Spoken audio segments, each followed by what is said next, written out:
to the local planning appeal tribunal, but the person or public body does not make oral submissions at a public meeting or make written submissions to the City of Kingston before the bylaw is passed, the person or public body is not entitled to appeal the decision. So we will indeed go a little out of sync to the very first public meeting, which concerns 9 Cooper Street. So if the planners would like to speak to that, that would be fine. You snuck up on me.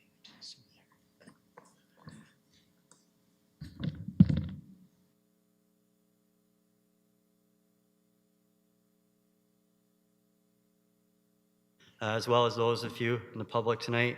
My name is Jason Sands. I'm a registered professional planner here in Ontario, and I'm here to present for the owners of this property at 9 Cooper Street, the proposed redevelopment for that site.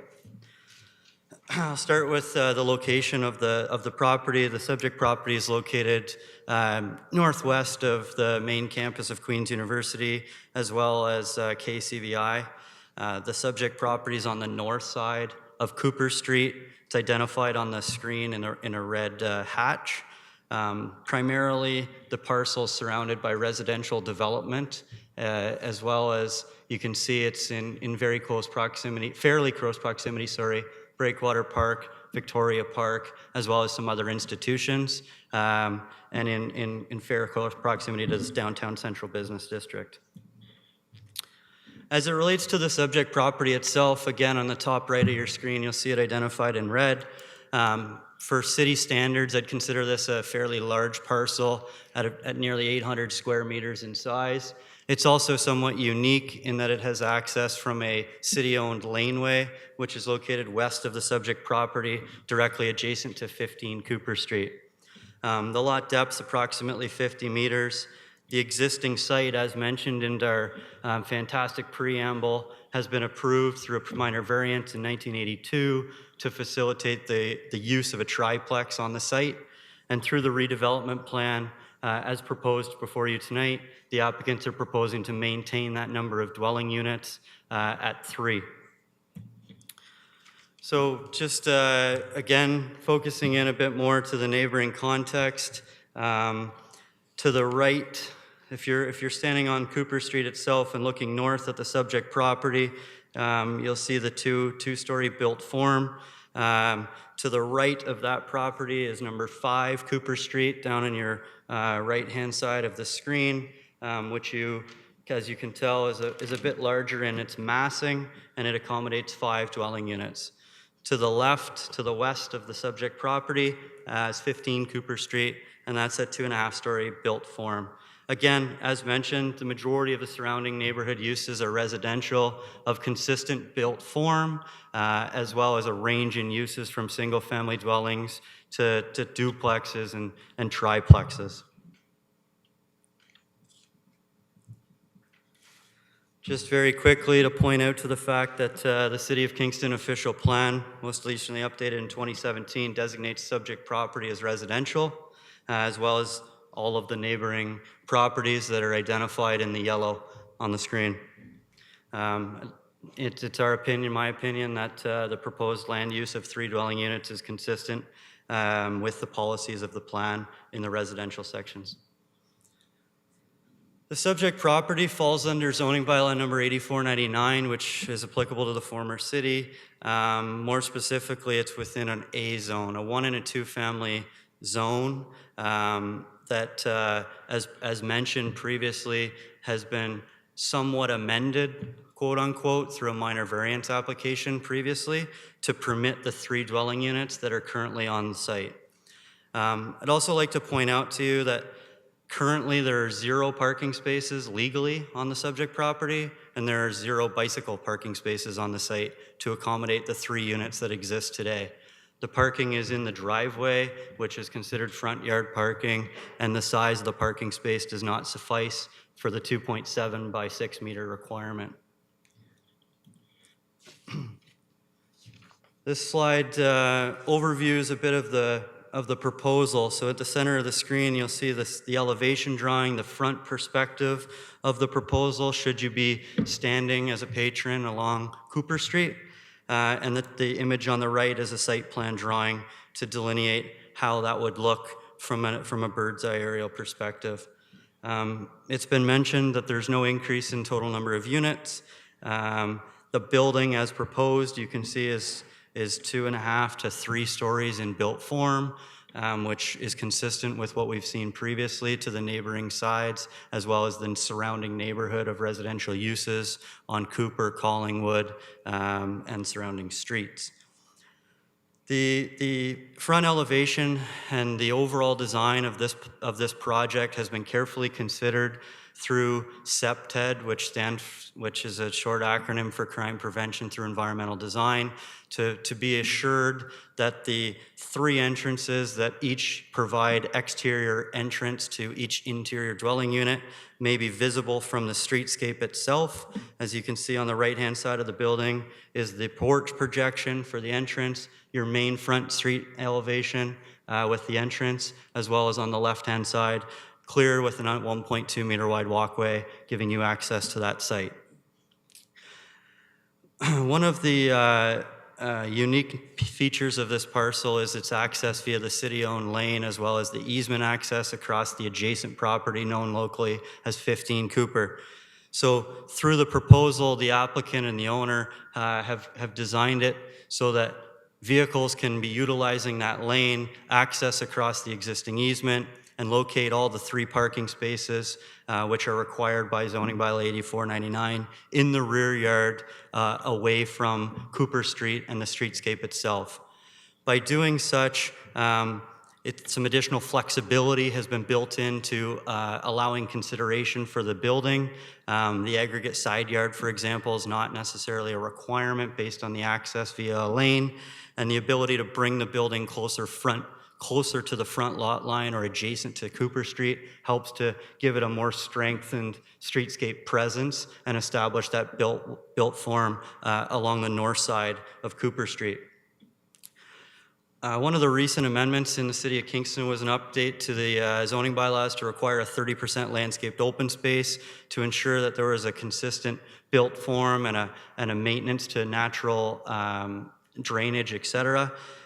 This proposal, as mentioned, on an 800 square meter lot, is proposing to maintain in excess of 50% of the parcel in terms of landscaped open space, all the while complying with the required parking provisions, etc. Additionally, one of the most recent updates was for amenity space at an 18.5 square meter requirement per dwelling unit. So 18.5 times 3, I think, is around 55 square meters.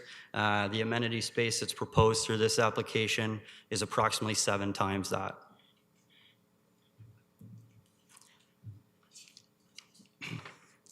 Through this, as mentioned, we're in an A zone, a 1 and a 2 family dwelling.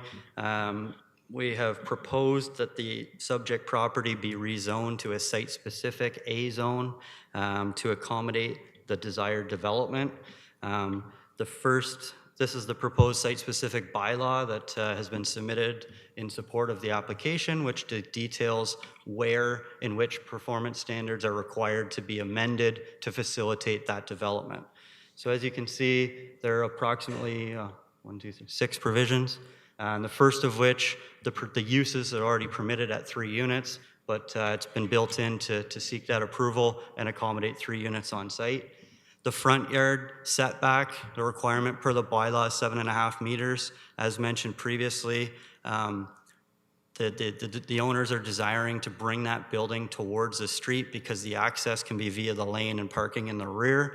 And in my opinion, that provides a nice streetscape, and it's consistent with the setbacks of the adjacent properties at 5 and 15 Cooper Street. There is, to note, there's a street tree. I call a street tree. It's on private property, but it's in the front yard. And we've worked carefully with forestry staff to ensure that this setback will maintain that street tree through this redevelopment plan. It won't be lost, and it'll be incorporated into the design. The minimum side yard setback proposed is on the drawing, I think 1.15, asked for a 1.0 side yard setback to build in some design, some flexibility through the development on site. I'd also point out that in the A zone, currently the required side yard setback is 0.6. So one meter is consistent with that requirement that's across the majority of the city. The minimum aggregate side yard setback is one that's proposed to be reduced to a 2.2 meter setback. As mentioned, A zone previously requires you to be 3.6 meters, but the rear access lane and the parking at the rear that can be accomplished through the laneway gives you that flexibility to reduce that. Building depth is a provision that's proposed to be increased through this. It's a provision that's dictated based on the built form of your adjacent parcels. So 5 Cooper Street and 15 Cooper Street, the average of those setbacks take into consideration. That's where we're generating this. The relief is required. However, the design of the building has been done in such a way that the windows are limited on the west-hand side, and the majority of the windows are facing the rear parking, the graveled area at the rear of 5 Cooper Street that's got that 5-plex on the east side of the subject property. And finally, the last provision that's proposed to be amended through this is to increase the parking area. In the A zone, there's a requirement to a maximum permitted area for parking to be 40 square meters of space. Because the applicant, the owner's proposing to accommodate 3 spaces in a complying size of 2.7 by 6, that area is proposed to be increased so that can be accommodated on site. So just very quickly in summary, again, the application seeks to demolish the existing triplex, reconstruct a new triplex with not an increase in dwellings, but an increase in bedrooms. The proposal is consistent with the provincial policy statement, as well as the residential designation of the City of Kingston's official plan. Based on the built form, the massing, and the scale, it's my opinion that the development that's proposed is an appropriate form. The density is respected of that of the existing development on the site, as well as the surrounding developments. And through this application, the owners are proposing to increase to a complying requirement of on-site bicycle parking as well as on-site vehicular parking. So it's my opinion that the site-specific zoning that's being proposed is consistent, represents good land use planning. I'm happy to answer any questions. Thank you very much. Thank you. I'll turn to staff now, if you'd like to comment on this file.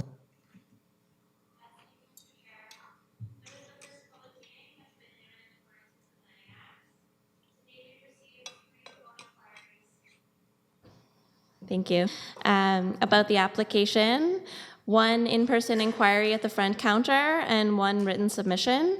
A copy of the written submission has been provided to the committee through the clerk's office. Staff in planning and other city departments are still reviewing this application. Comments received at this public meeting and in any subsequent correspondence will be reviewed by staff. Responses to comments and questions related to the proposal, along with the staff recommendation about the proposal, will be presented in a comprehensive report to committee at a future meeting. Thank you very much and welcome. I'll now turn to the committee if there are any questions. Thank you. Thank you, Mr. Trujillo. A question about 2 slides ago, you had the, thank you, I think it was on E, the maximum permitted building depth, 25 meters. You mentioned you got that by comparing to the adjacent properties. From my notes here, 5 Cooper Street is 18 meters and 15 Cooper Street is 19.5 meters. So that's about 25% less than 25 meters. So why that number? How did you get there? Yeah, through you, Mr. Chair, it was a bit of an error on my part in the presentation. The requirement of the subject property is calculated based on the average of your 2 adjacent properties. So I don't recall the numbers off the top of my head. Those 2 numbers on your adjacents are averaged, and the proposal that we have in front of you is 25. So the development at 9 Cooper Street is 25, and the distance is 20, let's say, based on the average. So we're seeking a 5-meter relief. I don't have that number in front of me. Sorry. Okay, that makes a bit more sense. Just because the average that I had for 15 and 5 was 18.8, Okay. which is obviously much less than 25. So through you, 7 meters of relief being sought. Okay, thank you. Thank you. Any further questions from the committee at this time? Yep, yeah. That's great. Go ahead. Councillor Stroud is a member of the committee, but as a member, so he has an opportunity to ask questions. So, floor is yours. Chair. Question is about the parking requirement, which is being recommended to be brought into compliance. And I was wondering if this is, because the Zone 8499 does have a parking requirement, but there's also been a lot of talk about the updated zoning bylaw changing that requirement. So I'm wondering with the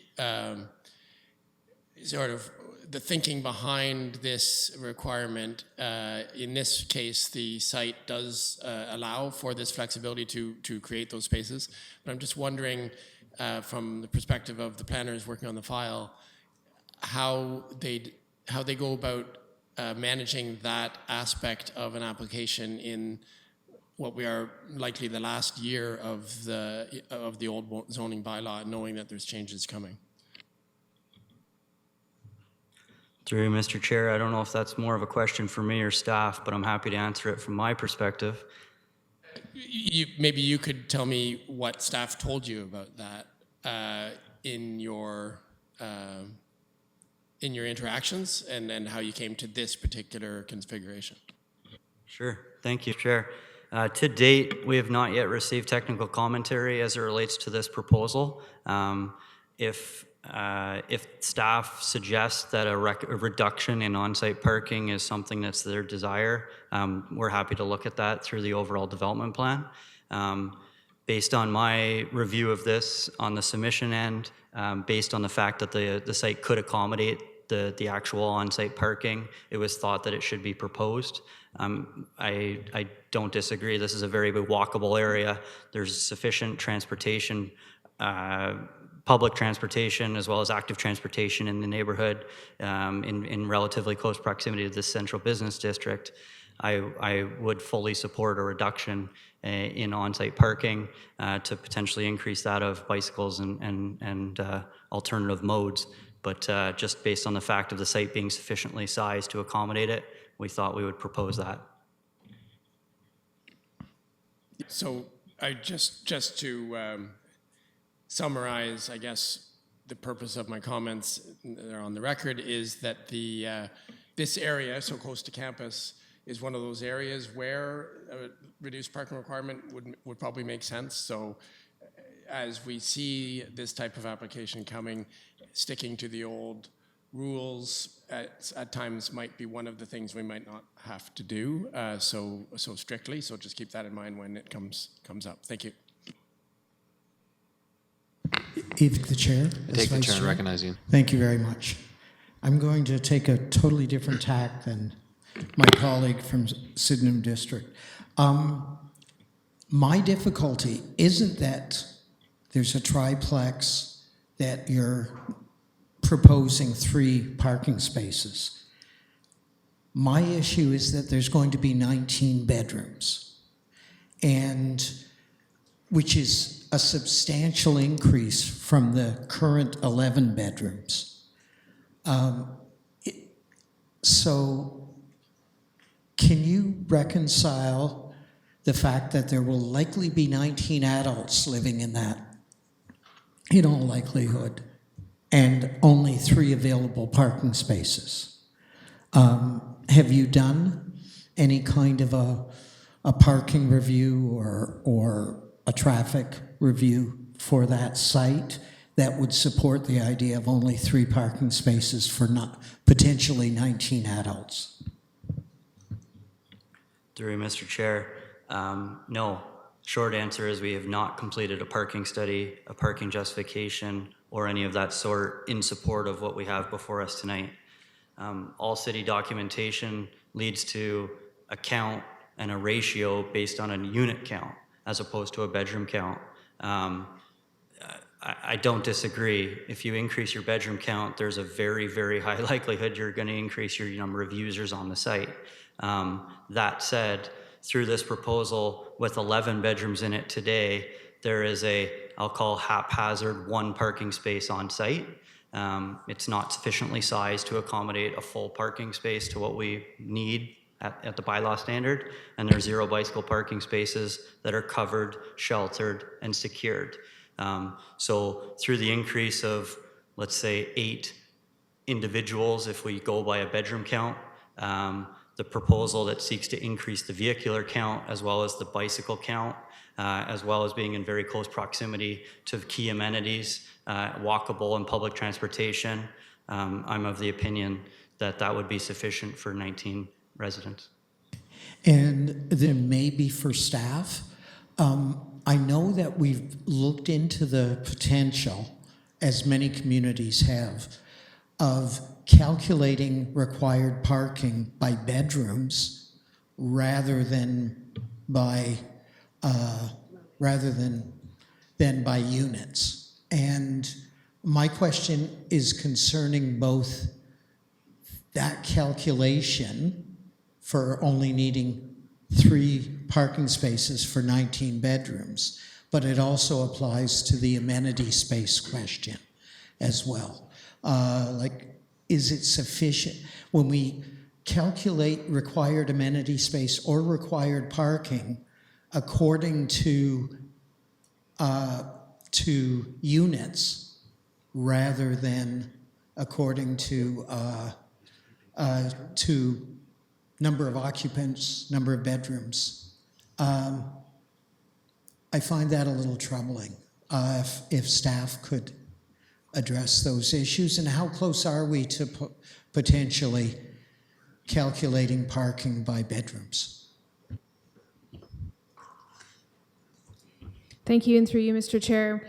We have been going through a process of reviewing our parking standards for across the city, and that will be coming out in 2020 as part of the next version of the zoning bylaw.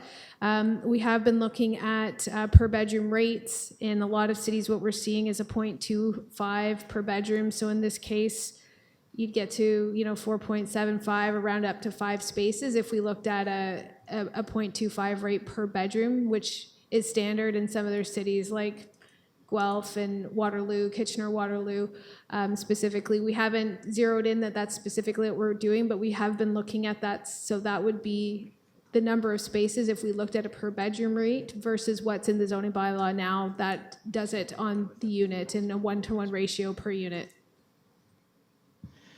Thank you. Because I guess in my mind, when you have units of 6 or 7 bedrooms, I think we need a different way to calculate need because there aren't many 6 or 7 bedroom apartments in the city except in the student district. So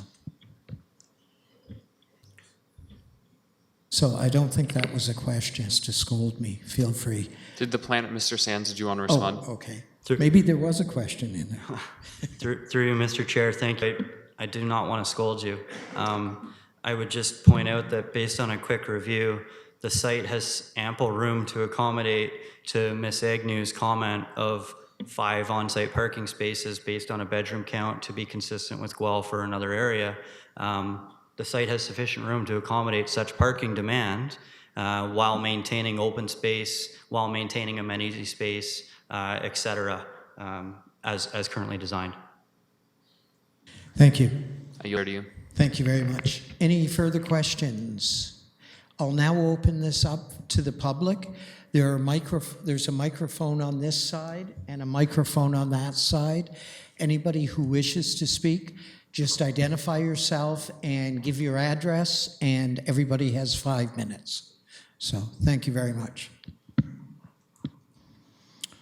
Thank you, Mr. Chair. Frank Dixon, 495 Alfred, Apartment 2, K7K4J4. Thank you to Mr. Sands for the presentation, and to staff and to committee members for questions so far. There was discussion on the increase in number of bedrooms, and that seems to be at 73%. My calculation going from 11 to 19 as the proposal is outlined. So I've got 3 points that haven't been raised yet. And looking at the agenda package, page 15, which provides an overview of the neighborhood, my curiosity is with respect to what is referred to as Newport Avenue on the diagram. Is that the laneway that you were discussing in your presentation? It's just to the west of number 15, and that's the one that you're looking to use as the access for the parking, which is going to be in where the backyard is now, right? I'm just trying to understand the layout. Okay, so is that accurate? And then if so, what's the width of that laneway access? It looks to me like it's at about around 3 meters, just looking at the scale of the drawings and what's provided. And then that would be a one-way access, correct? There's not enough room there for 2 cars to pass at the same time. All right, so moving on, my next question is this property a currently non-conforming with respect to parking regulations? And how long has that been in place in that condition, if so? You said there's only 1 parking space, ill-defined, for what is now 11 bedrooms. So that seems to be insufficient.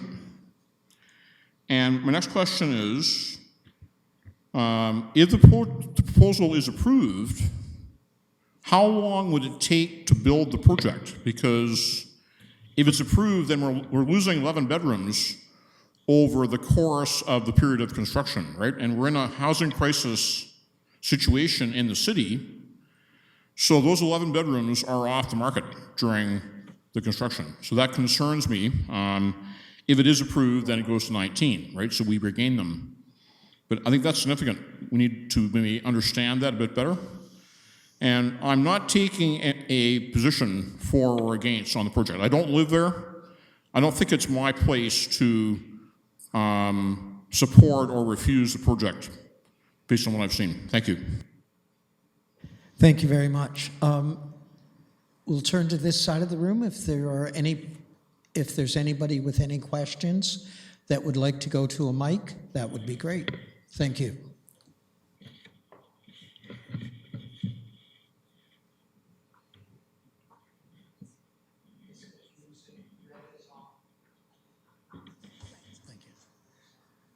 My name's Rob Kennedy. I live at 20 Beverly Street.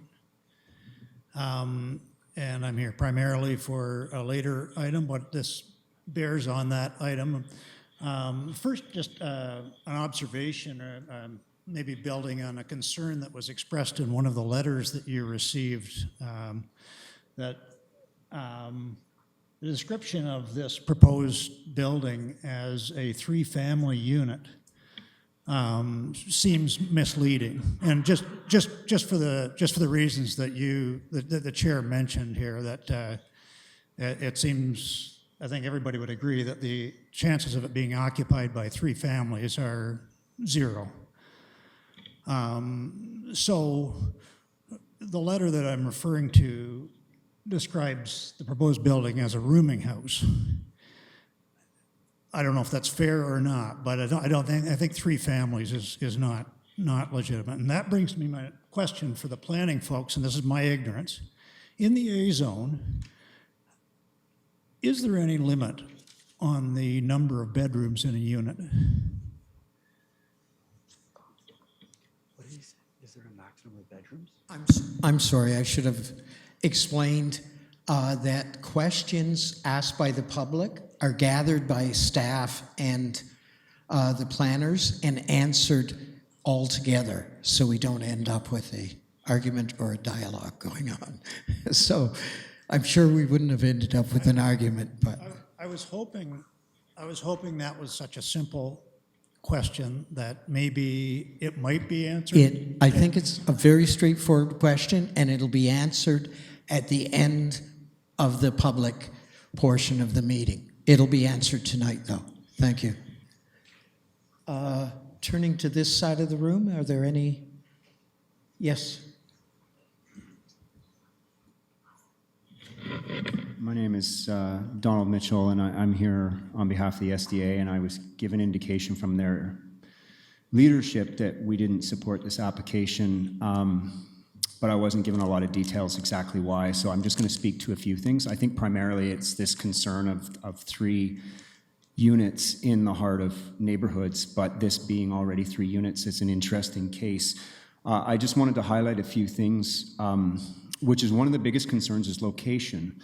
So if you consider Portsmouth and King, where we just had a recent development that's coming along, a number of things come up. It's a transit corridor, so we're not talking about a whole bunch of cars trying to go down a laneway with a really odd easement snuck in there so we can do a parking lot in a back lot. We're talking about an appropriate place where it has really good transit, active transportation opportunities, good sidewalk infrastructure. You know, it's designed for it. So that's one of the strikes against this application. Whether or not it is a test, it would fail in the policies aside. Other things that come up for me is it in an area that needs intensification? So if we talk about the building, and the address escaped me, so I won't even try, but right across from the ARC building where we put in, I think it was originally proposed 32 bedrooms, 8 units. I don't know what it became. Again, I'm looking as a member of the public for benchmarks about why this type of density, which other people have mentioned bedrooms, so I won't hit that one over the head. But again, as the public, we're looking for that kind of thing. Developing policy indications would tell us that this is not really a location where we want this kind of development. So I would want then to see real signs that this is through the goalposts, it doesn't need anything else. And then I would say, okay, well, you know what, it's already that way, so it's an acceptable location. One of the things that I learned from looking at the recent model of the Queen's proposed residences is the importance of light. So when I hear there's less windows, which we know we do it so that there isn't obtrusive overlook, but then I start to wonder about the quality of life of the tenants. And we're seeing this orientation starting to creep up a lot at planning, where we're building way down the yard, and then the roadway or the sidewalk way is going along all of the units. So you're accessing the units sort of as you go further back in the lot. And that's problematic because then you have to deal with things like windows, et cetera, where traditionally stacking something behind the pre-existing maybe didn't have quite those issues. So I wanted to raise that. The 3 units to 3 units is essentially the same thing, but I do think that the bedroom piece, has been discussed, is something that has to be looked at. The other thing I'm looking for, and this is me now, this is not anything to do with the SDA, but the other thing I'm looking for is what perks do we get, or what bonus do we get by this building? So I look at a very long walk back and I think, okay, so can you get me an at-grade entrance? Could you get me an at-grade entrance with a 34-inch doorway that might be accessible? So if you can get me through the door and into the other rooms, that's a perk to me, and it speaks to things like this mixed-use diversity family unit, which I also am not a big fan of that word because it has, as much as you can't use other words, that word also has a connotation to us. But I'm looking for indications of diversity so that I can think believably, if I'm an optimist, that this could be occupied by different people. So things like a long ramp along the side of the building, stairs at the back down to the parking or something might open up that possibility, small change, and then I think, you know what, the community's getting a perk for that. So those are just my thoughts for your use, whatever they may be. Thank you for your time.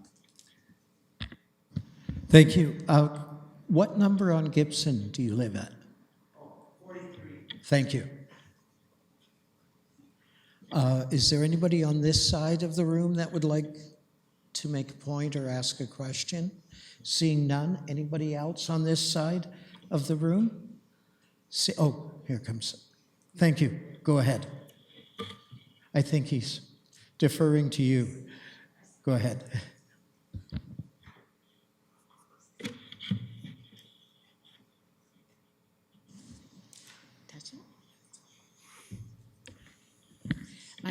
My question is about the parking.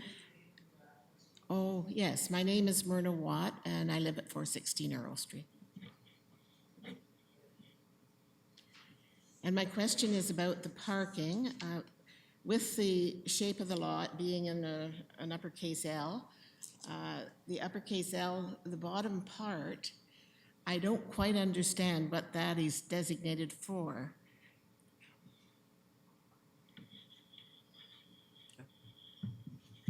Want me to answer that now? Yes, if you can tell me what use that will be, or what that will be used for.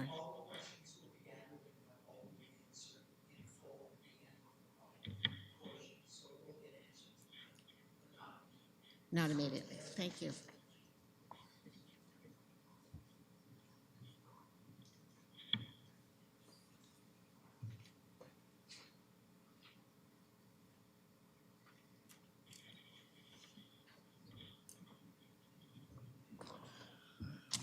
Hi, my name is Rob Goudreau. I actually own 15 Cooper Street, which is adjacent to the property with the proposed development, and my family owns 247 Collingwood Street, which abuts on to the right-of-way. I'll try to keep this to a couple of questions. I'm a little confused. Have you been in the property? You've been inside it? You're referring to 11 bedrooms? Because I was in the property in the spring, and it's 2 3-bedrooms and a 2-bedroom, which is 8 bedrooms. So there's some confusion for me in terms of exactly what it is. I know it's being used as a 9-bedroom and speaks to the other gentleman's point, more as a rooming house. My overriding concerns here are when you're talking about a development that goes from 9 adults living in a house to 18 or 19. 2 weeks ago, the 9 students that were there tore down 30 feet of fence, and I can only, and there is a police report on file. So my questions are, what's going to happen when there's 19 adults living there? The next question that I have is the city laneway and the right-of-way. What is your, who's going to maintain that? Who's going to plow the snow? Where is the snow going to go? And I don't want to throw a lot of cold water on it.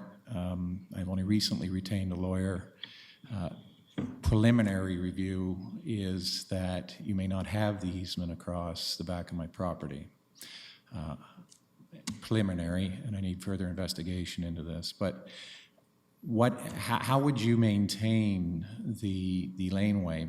I've owned the property for 26 years, and it's been solid fenced for 26 years. There's illegal parking in the front. Why aren't they parking in the back if there's a right-of-way across there? These are some of the questions that I have. What is the minimum width to make a turn off of this carriage lane, which is grass? What's going to happen to the several very mature trees that are on the city? One is on the city lane, and more across the back where you believe there's an easement. I can't speak to the specific aspects of the proposed development and the variances or the rezoning that is required. I'll have to take some advice on that myself, but parking at the back, whether it's 3 or 5 spaces, is a significant change to the way it's been. It's grass on the city lane. So who's going to maintain that and be responsible? There's a tree, a significant portion of a tree down on the city lane right now. I was just there. Who's going to clear that away? Thank you. Any further questions from anybody? Any members of the public? I feel like an auctioneer. Going once, going twice, going 3 times. Thank you. I will now turn to both the planners and our staff to respond to some of those questions. Thank you.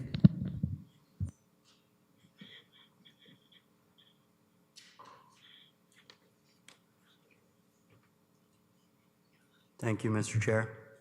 I'll start by addressing Mr. Dixon's comments.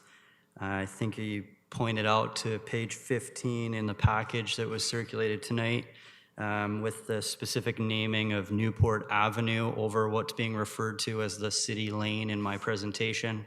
That is correct, runs adjacent to 15 Cooper Street, and it does align with what's called Newport Ave on that drawing. The laneway width is 3.92 meters.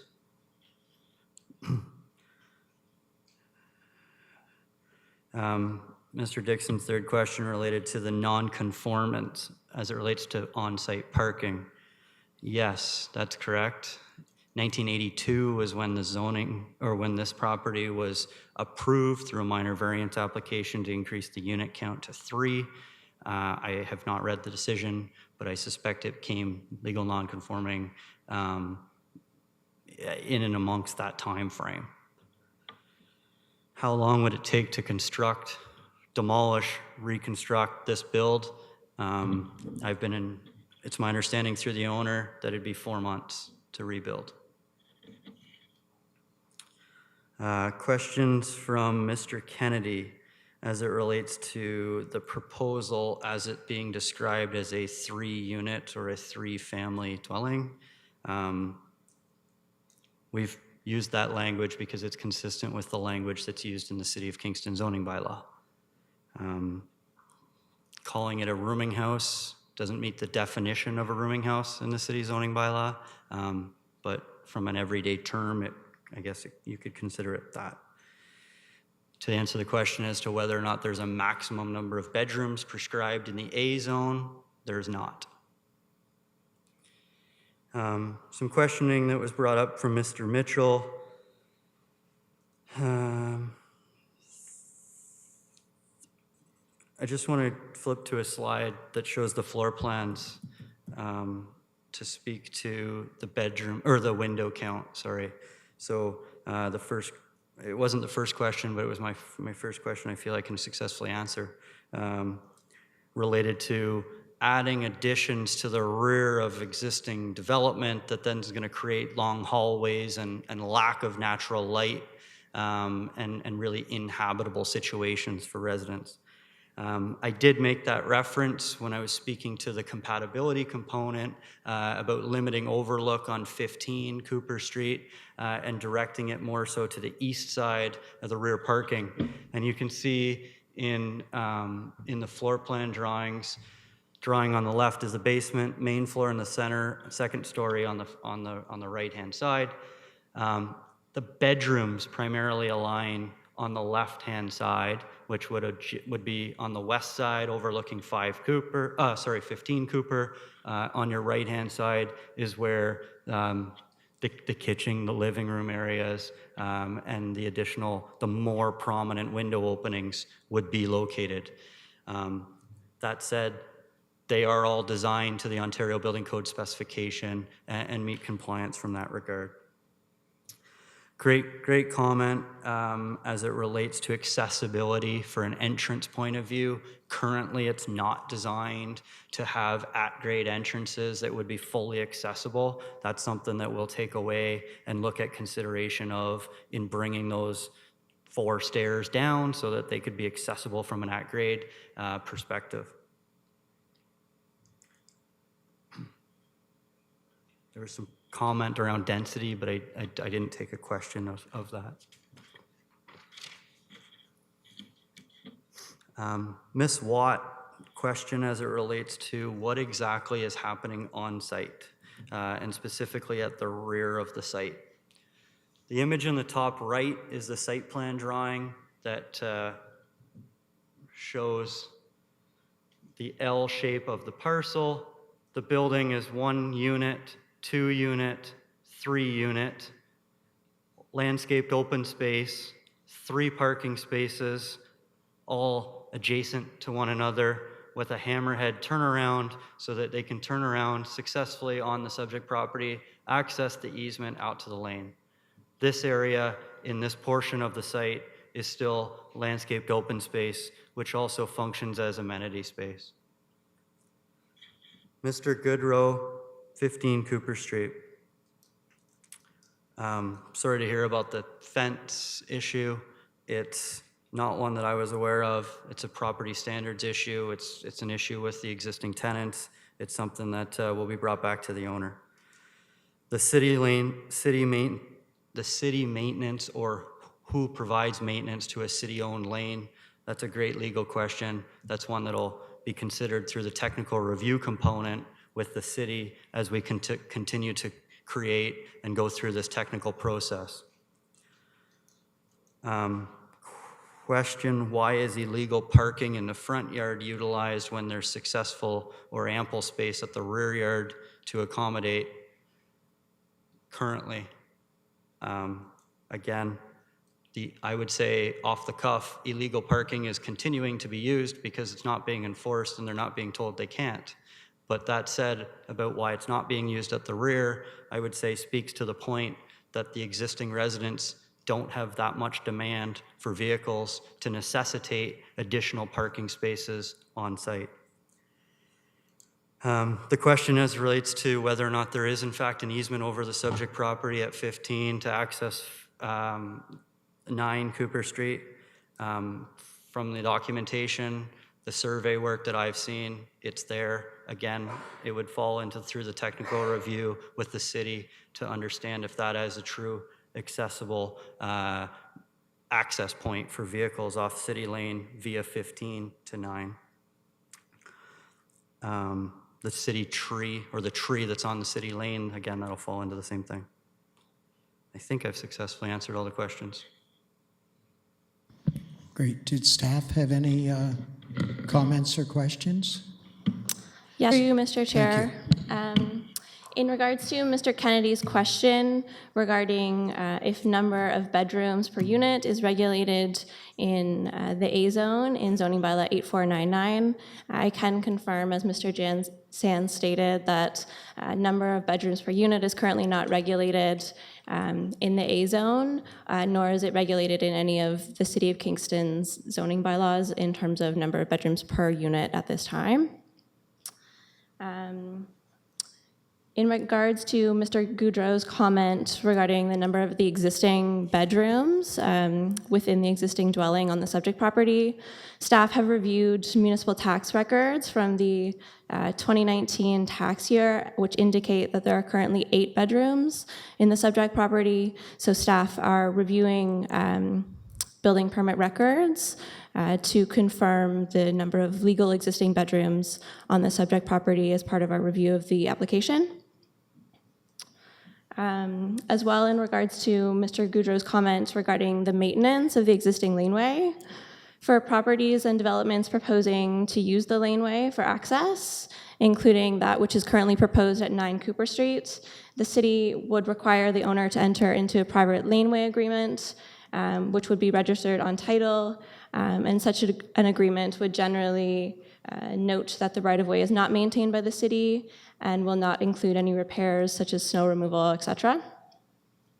And finally, in regards to the existence of an easement over the rear of 15 Cooper Street, this is also something that planning staff are reviewing as a part of our review of the application, and it's something that we will address in the comprehensive review to committee.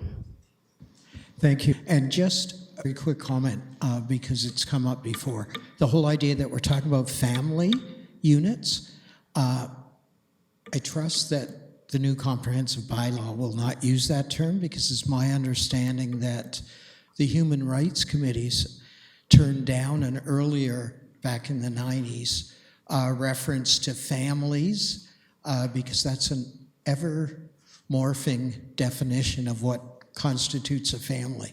And under the Human Rights Code, we're not allowed to limit housing according to residency. So we can't talk about students and make a planning decision. And so therefore, I think the term families may be a bit of an anachronism when we talk about it in the context of zoning.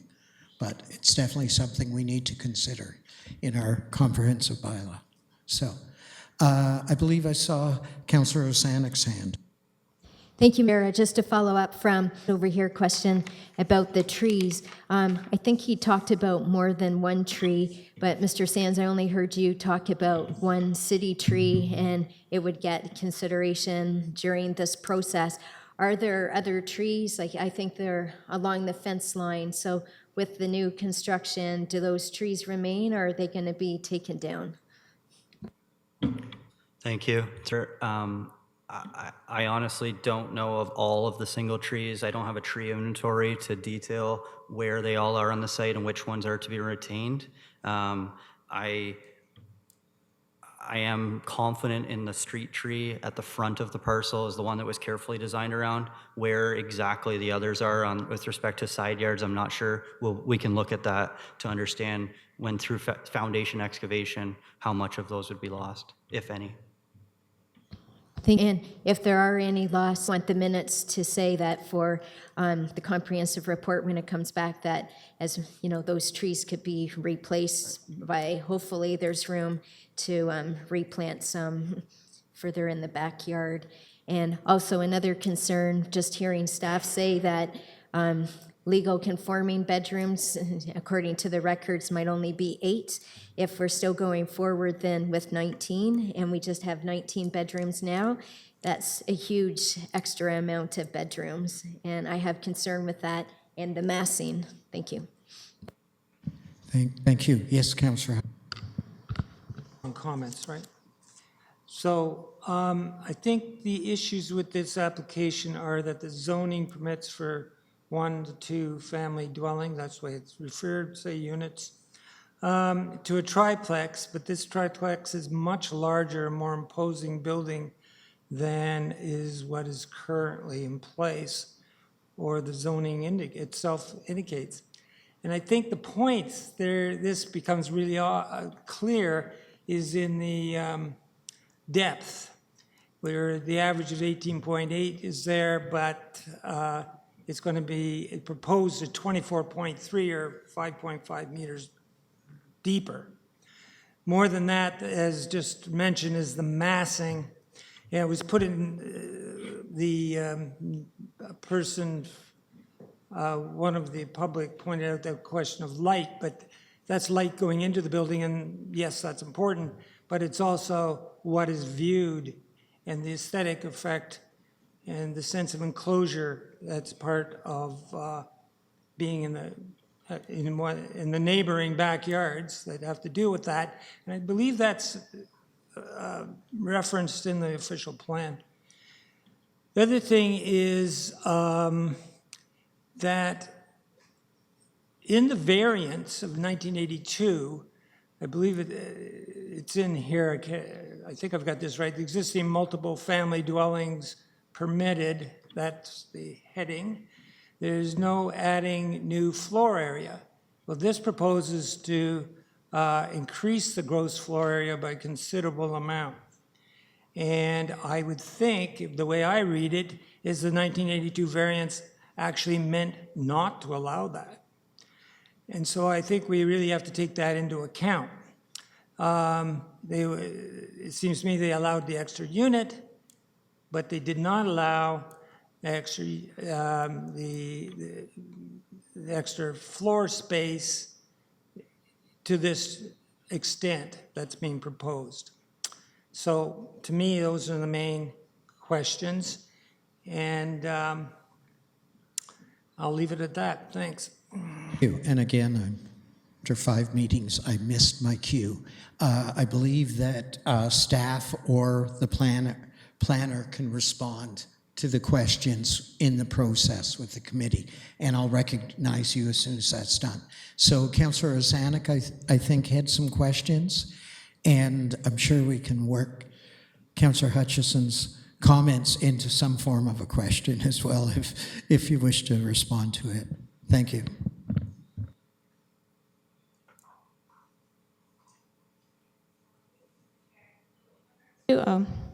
Councillor Arsenic's question in regards to the trees that are on the subject property. The retaining of trees and the replacement of trees is something that is certainly to be addressed through planning staff's and forestry staff's comments to the applicant, and will certainly be addressed in the comprehensive report to committee.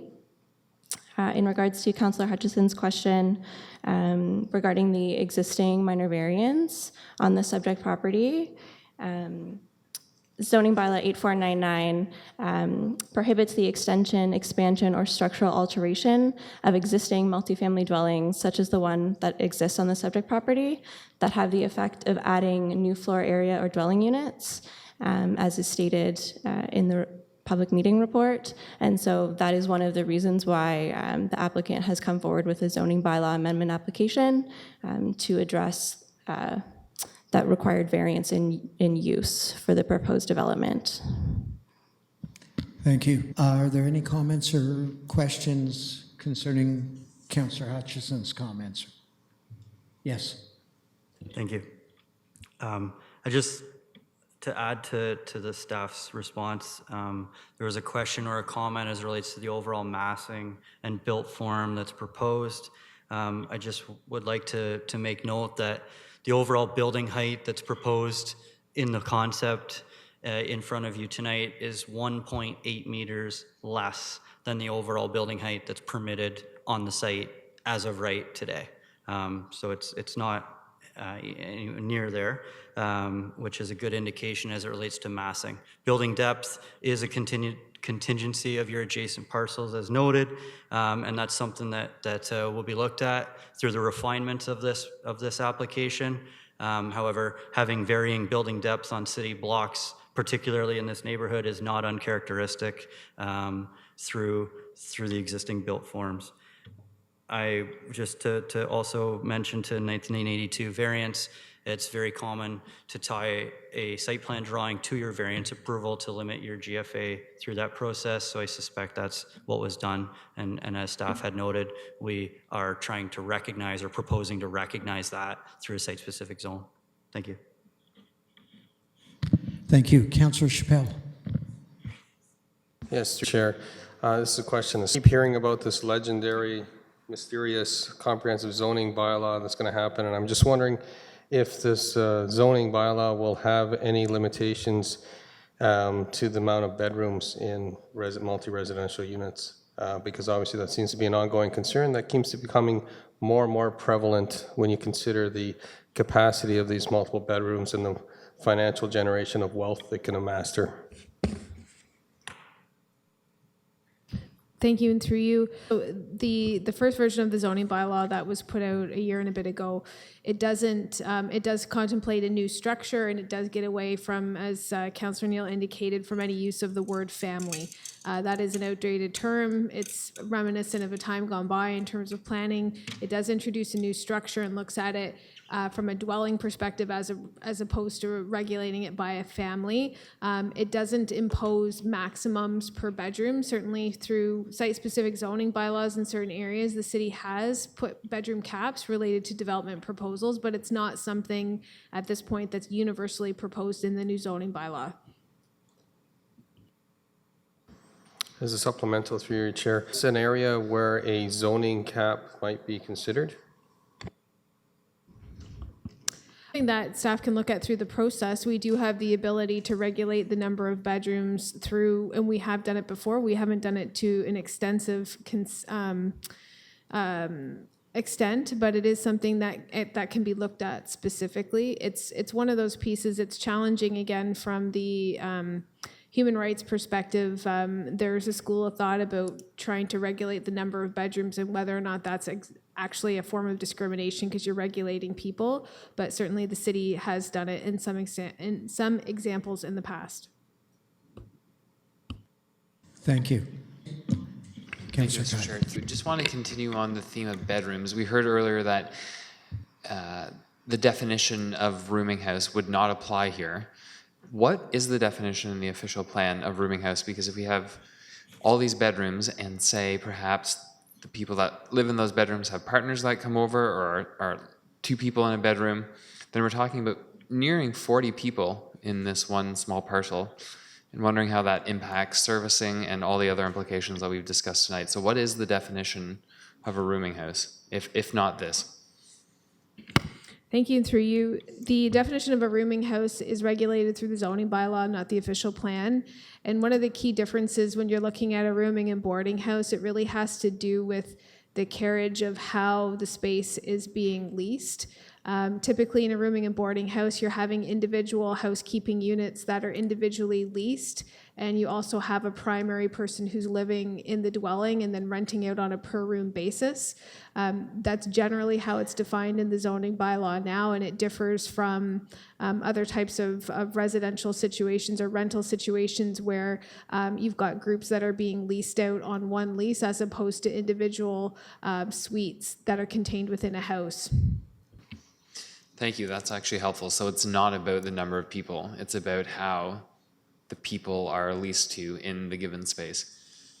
You're testing my memory. Mr. Sands, you might remember, I believe the zoning bylaw, and there's somewhat difference of definition because we have 5 zoning bylaws, so you're really testing my brain here. I think it talks about a maximum number of unrelated people that can be living, and again, that's even the definition because it's talking about people being related to other people, which in, 21st century planning, you're not allowed to talk about from a human rights perspective, but that's generally how it's defined now in the zoning bylaw.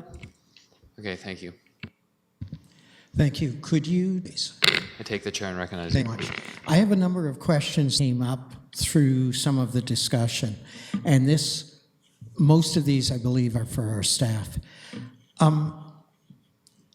Is the laneway indeed a municipally serviced laneway or roadway? And is it a hard surface? The reason I ask is,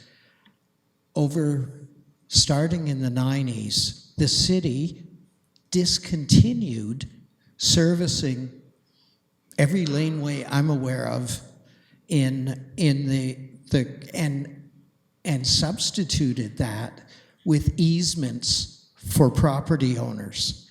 So I'm really concerned about whether we have an unserviced laneway that the municipality isn't going to be plowing or maintaining, but it's part of a plan to move at least 3 cars in and out on a regular basis. Through you. So the laneway is city-owned, although not currently actively maintained by the city. And it's my understanding through discussions with our engineering department that it is a common practice for many city laneways and unopened road allowances to not be actively maintained by the city. And even though it may not be actively maintained by the city, it is a public right-of-way that needs to remain open and unobstructed. So for instance, adjacent properties may use it to access parking in the rear yard, but they could not park on the laneway itself.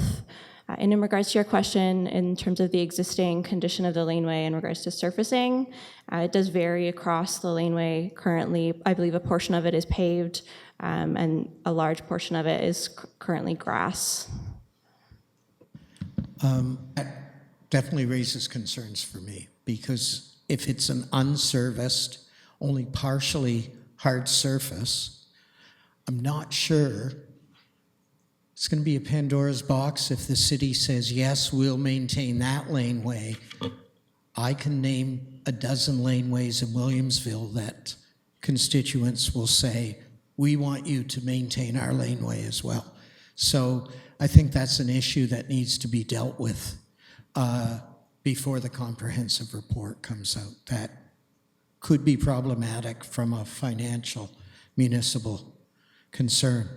And as I understand it, I know that the report prepared by the proponent talks about currently 11 bedrooms. Clearly, they either have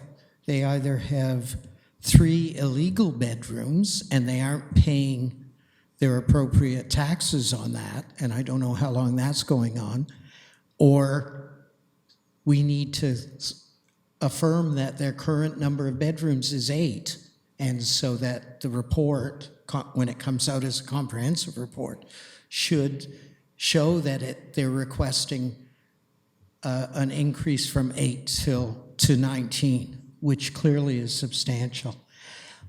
This is a question for the proponent, if I can. Are there any bedrooms without windows? Does every bedroom have a window? Okay. And is it possible, if we can resolve the whole parking and egress and of parking, to have an accessible parking space? At least one. I mean, through you, Mr. Chair, there's room on site to accommodate a standard type A parking space that would be accommodated with a 1.5 meter walk aisle adjacent to it. It's not a requirement per zoning bylaw, but based on the size of the parcel and the current configuration, it looks sufficient. Okay. And because we're increasing the hard surface from the current grass surface, would you consider using permeable hard surface so that there would be fewer issues around drainage? Yeah, for an increased level of percolation. I believe the stormwater engineer who viewed this parcel and the proposal as it's currently proposed did that based on the assumption of a gravel parking area as opposed to an asphalt parking area. So it would be lesser of an impermeable surface than asphalt in its gravel form. Okay. And as we increasingly encourage and more people go to electric vehicles, would the developer commit to having at least one electric charger in the parking area? That's certainly something we can take back to the ownership group and look at through the build out, certainly. Thank you. You have the chair back. Thank you. So I've completed the public portion of this public meeting and the committee, and I recognize there's lots of work we just handed over to our planning staff, but I look forward to whatever comes out of the comprehensive report. I have had a request for a 5-minute recess. I think some people are tap dancing, so if we can, I'll have a 5-minute recess, then we'll get right back to our next issue. So our clerk is in sight, so I will now call the meeting back to order. Since we have quorum.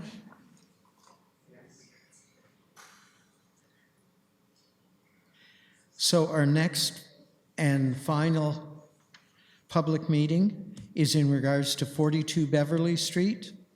And the floor is yours. Thank you, Mr. Chair, and good evening. My name is Yuko Leclerc. I'm a land use planner with FO10 Planning and Design, and I'm presenting an application for zoning bylaw amendment at 42 Beverly Street on behalf of the owners. And the purpose of this application is to permit a 3-unit dwelling, a triplex, on the subject site. So our subject property is located in the Alwington neighborhood west of Queen's campus, the main campus. So it's about a block west. It's in an area that's residential. It's characterized by primarily 1.5 and 2.5 story dwellings. There are a scattering of 1-story dwellings as well as some 3-story dwellings kind of throughout the neighborhood. But the predominant characterization is 1.5 to 2.5. It's in an area that's well served by public transit. There are transit routes to the north on Union Street and then to the south along King Street West. The nearest bus stops are at the intersection of Beverly and King, about a little less than 120 meters away. It's in an area as well that's well served in terms of public parkland. It's in proximity to major employers, including Queen's University and Kingston General Hospital. Looking at the site a little bit more closely, it's a property that's about 564 square meters in area. It has a little over 15.5 square meters of frontage on the west side of Beverly Street. And the property, the lot depth is about 38 meters. There is a very sharp grade change, pretty much a sudden grade change at the back of the property, about 3 meters, a little more than 3 meters. And there is a retaining wall in that portion of the lot that kind of keeps the slope to the back. There was a 1.5-story dwelling on the subject property that was demolished fairly recently. So that dwelling, when the current owners acquired the property in July of this year, that dwelling was stripped to the rafters, and they had done a review of the structural integrity and safety of the dwelling at the time, and found that it was not safe and in a precarious position. And more recently, further reviews had been undertaken, and found that the building was just not in a very safe condition and needed to come down immediately, and that's why the house was demolished. So it is a vacant property at this time. Looking at the property from a policy perspective under the official plan, it's in a housing district. It's also on Schedule 3 of the official plan. It's in the residential designation. This is a designation that permits a broad range of uses, everything from single detached houses and secondary suites to apartment buildings. So the current house, the house that existed previously was permitted, and the triplex is also a permitted use within this land use designation. Looking at other schedules in the official plan, other mapping that's provided, the property is also in an area of constraint. So what that means is as a result of the combined sewer on Beverly Street, the sanitary and storm sewers are combined. It's an area where putting residential units into basements is not recommended. It's not supported by Utilities Kingston. And that has informed the design of the building. From a zoning perspective, the property is zoned 1-family and 2-family dwelling, which is the A zone. Permitted uses in this zone include 1 and 2-family dwellings, 1 and 2 unit dwellings, secondary suites. Existing multiple family dwellings are permitted to a degree, and as a variety of community-oriented uses like churches, etc. I've just noted some of the provisions on this slide, so the minimum lot area, which is a per unit requirement, maximum building height, and a minimum landscaped open space. There are, of course, other parameters that deal with parking, that deal with setbacks, and so on. I haven't listed them all here, but they are discussed in a little bit more detail or in our planning report, and they will be discussed further in the comprehensive report in the future. So, describing the application itself, the purpose of this application is to allow a 3-unit dwelling. You can see on the site plan that we've shown here, the brown footprint that's the footprint of the building, and there's a little shed in the rear yard. The intent here is to allow 3 parking spaces, so 1 parking space for each residential unit. It's also proposed that each parking space will be electrified so that they can be used to charge electric vehicles. Amenity areas are provided both in the rear yard, in the green space that's there, as well as in the basement of the triplex that's proposed. And that brown building in the back, I'm going to try and use my mouse here, just over here at the rear of the property is intended for bicycle storage, for secure bicycle storage, as well as the storage of garbage and recycling so that it's not occupied on the front step or anything like that. So that just to make it easier for the residents of the building to manage their solid waste disposal.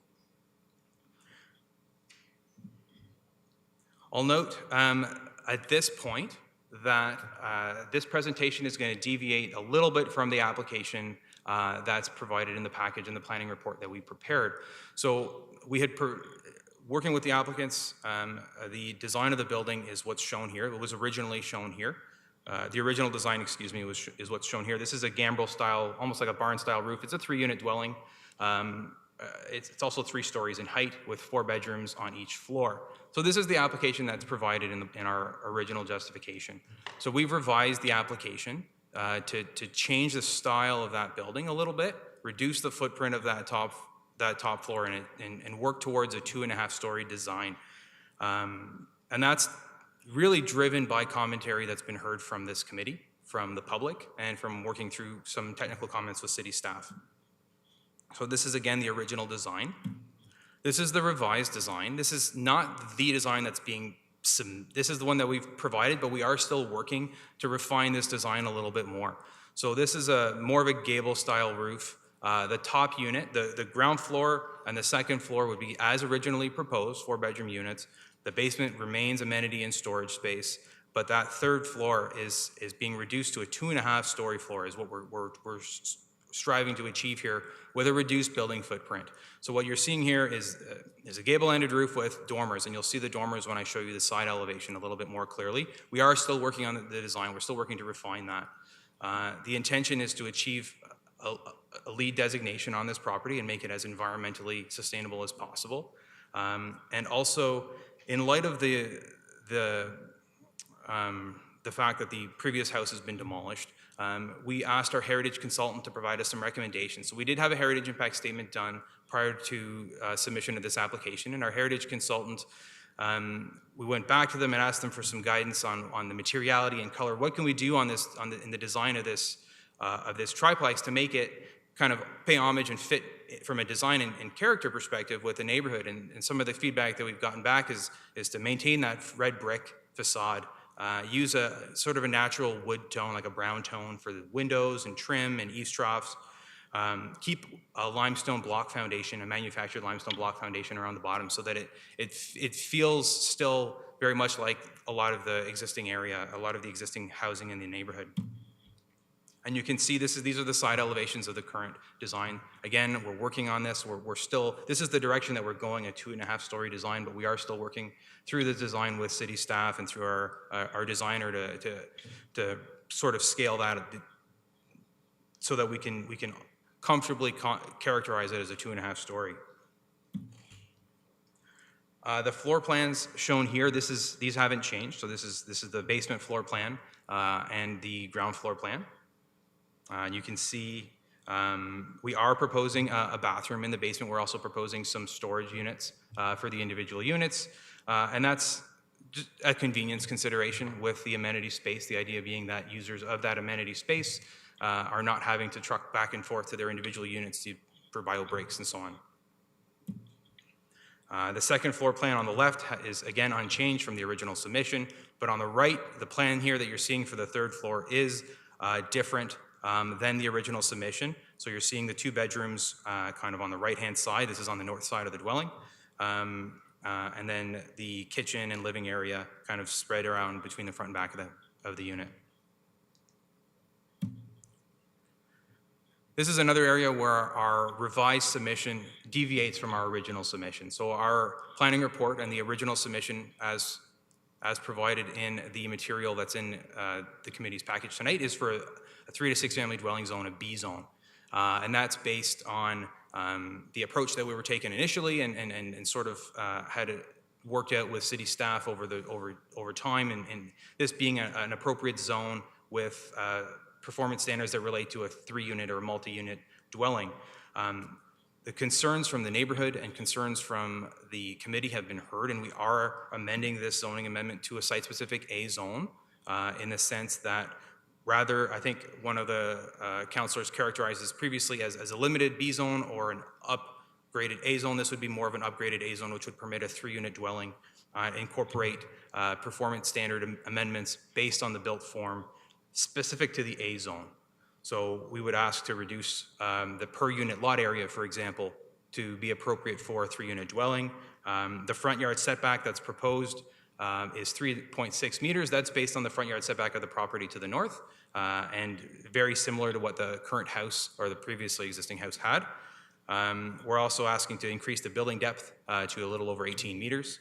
We're asking to reduce the parking stall dimensions in the rear yard. So the current standard is 2.7 meters by 6. We're asking to reduce that to 5.2 meters long and 2.6.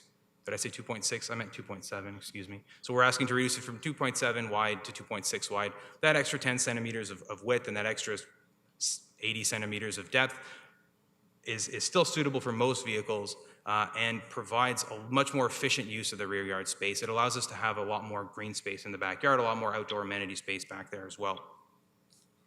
As a result of the parking stall dimensions, we're asking to increase the overall amount of paved parking area. So there's a provision in the zoning bylaw that limits the total amount of paved parking area in the A zone, and we're just asking to increase that. The limit is 40 meters, so we're asking to raise that maximum to 41 square meters. We're also asking to allow the front steps to project a little bit into the front yard. So that's the application as submitted and as amended. It's our opinion that this remains consistent with the provincial policy statement as a compatible form of intensification. Similarly, it's our opinion that this is in conformity with the official plan. The strategic direction in terms of the compatible infill that's supported in housing districts And with that, I welcome any questions or comments through you, Mr. Chair. Thank you. I'll turn to staff to make introductory comments. Thank you, through you, Mr. Chair. Pursuant to the requirements of the Planning Act, a notice of the public meeting was provided in the form of a sign posted on the subject site in advance of this public meeting. In addition, notices were also sent by mail to all 72 property owners within 120 meters of the subject property. A courtesy notice was also placed in the Kingston Whig Standard. Approximately 12 pieces of correspondence have been received. 3 additional pieces of correspondence in support of the zoning bylaw amendment have been received and have been omitted from the addendum, but however are in front of you for consideration. This information will be included in the minutes of this meeting. A comprehensive report, which will speak to the technical review and all public comments received, will be presented at a later date. Thank you. For clarification, and at the request of the applicant, the 3 omitted letters are available to the public at the rear table by the sign-in sheet. Thank you. I will now turn to the committee for preliminary questions. Yes, Councillor Hutchison. There's one at the moment. Could you go back to the second last slide, please? So, would it be fair to say that you've decreased the height, or at least you've slimmed the building down somewhat, but you've increased the maximum building depth? And what effect does that have on the square footage? So through you, Mr. Chair, we haven't actually increased the building depth. The reason that we're asking for that amendment in the A zone and not in the B zone is because there isn't a requirement, there isn't a limit on building depth in the B zone. So there's nothing for us to amend in the B zone. But there is a building depth limit in the A zone, and that's why we're asking to limit that. So the building depth, I believe, is in the range of 18.5 square meters, and that design component has not changed. The maximum building height is just under 10.7, and that hasn't changed either. But obviously, the way that roof is designed has changed dramatically from what was originally proposed, and is continuing to change. I guess the question is, what is before us? The proposal as it was, or the proposal as it's proposed? Through you, Mr. Chair, and I apologize for the confusion. It is the revised proposal. But we don't have that in front of us right now. That's the current revised proposal is what you have. We don't actually have an updated design to provide you that kind of next level of design, and we are working that through with city staff. So when we do have one, and when city staff are in a position to make a recommendation, that would come back to this committee through a comprehensive report. But it'll be much more in line with the revised design that you see before you tonight than the original proposal. Okay. I guess that raises the question to staff, whether that's appropriate. Should we have a proposal in front of us that is not the one we read?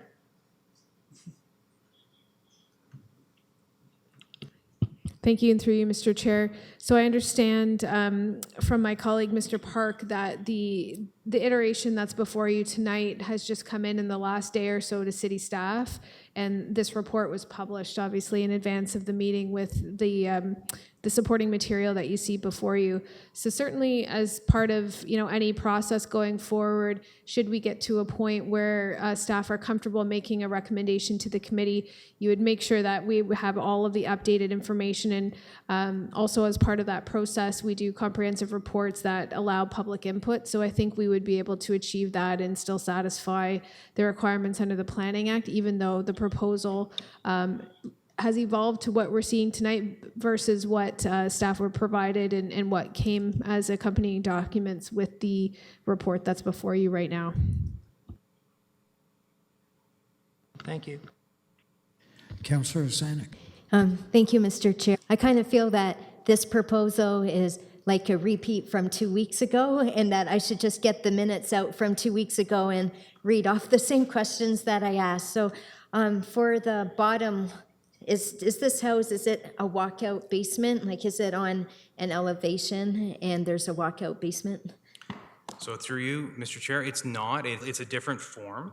And I think I'll show that best here. So there is an exit, but it's below grade at the back. So where the file that you had before you a few weeks ago, the slope dropped dramatically from the front to the rear. In this case, the property, and maybe this is the best plan to show that, along the west property limit, this portion here where my mouse is running is about 3 meters higher than this portion of the site.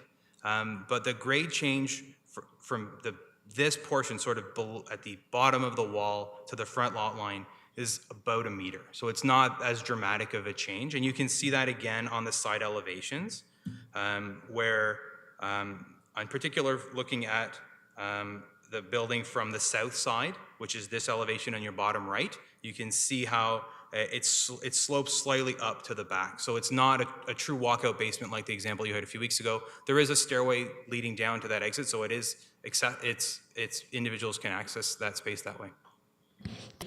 So my one concern ago is that the basement, because it has a washroom and it has a rec room, that there could be some, people that would want to also live in the basement. And I don't know if you can do anything with this proposal to make it less inviting for that to happen. And I know 2 weeks ago we heard that's property, that if a neighbor suspects that, they can put a call into the city, but then that's a lot of, more work for the city to have to try to monitor another house that potentially could have that problem, and, that just doesn't really happen usually. Then the people, just do it and they get away with it. So I see, because the basement's set up the same way, that's my concern with that great room in the recreation room there. And through you, Mr. Chair, I think the limitations before us are the limitations of the zoning bylaw. Unfortunately, the zoning bylaw can limit the number of units, so the number of units would be limited legally to 3, and that what we're trying to achieve in the basement is basically the most desirable amenity space, and make it as much of a draw and an amenity to the residents of the units as possible.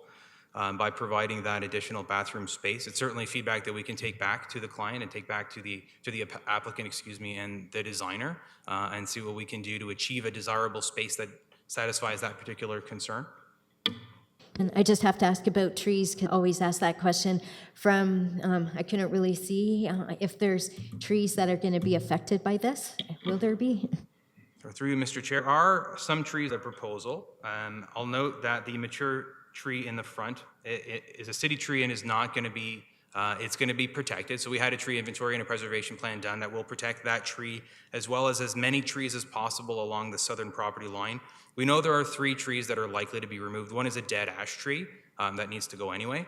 There's another tree that has previously been damaged at some point and is not in a very safe condition. So the arborist actually recommended the removal of that tree.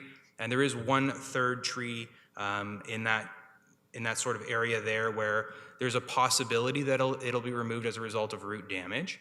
And best practices and so on in tree preservation are recommended as part of the construction of the new dwelling to not lose that particular tree.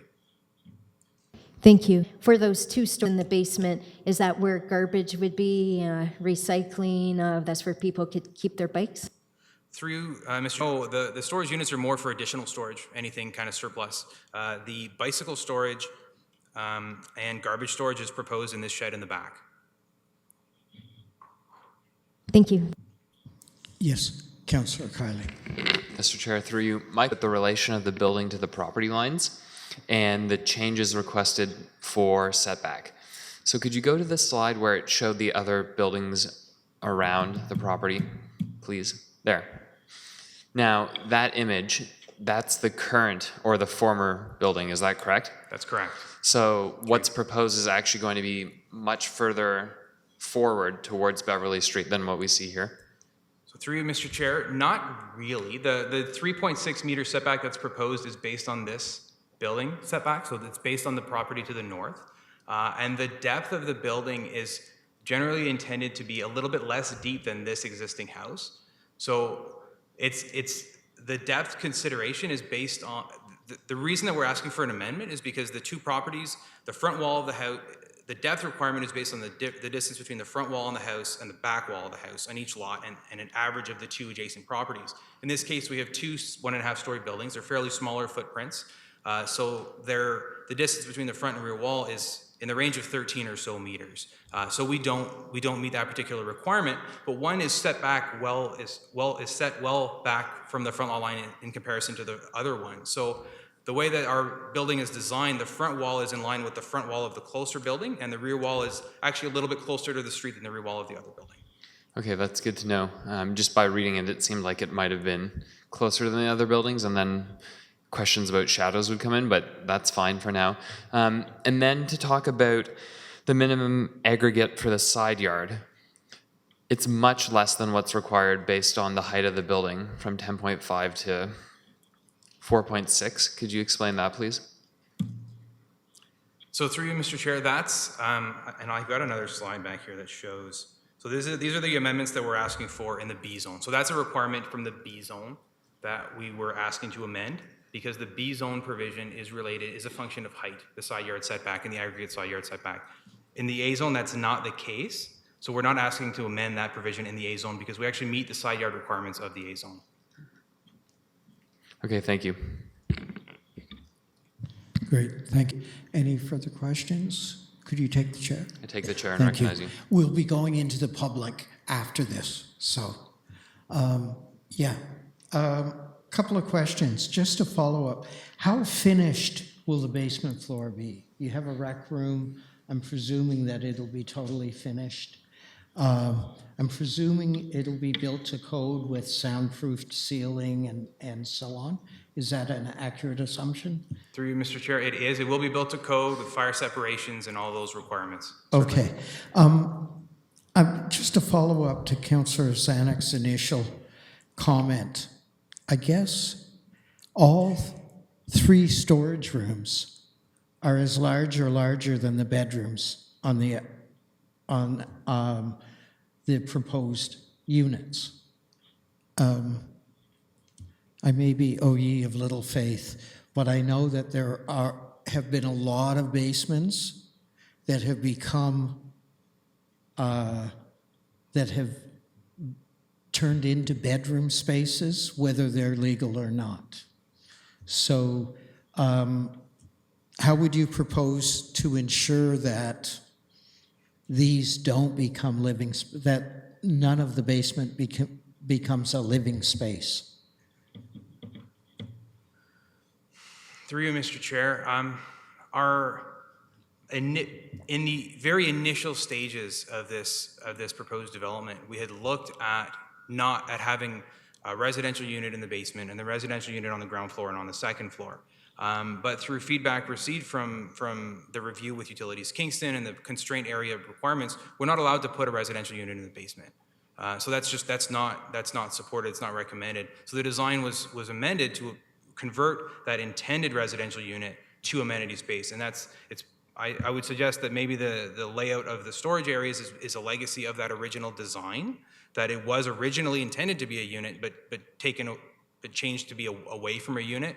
In terms of the regulatory tools in place to prevent the illegal conversion of that unit to a residential unit, from a design perspective, that's certainly something we can work with the applicants and work with our designer and city staff to find a solution that is satisfactory. But ultimately, I think I would have to defer to city staff on the regulatory ability to prevent that.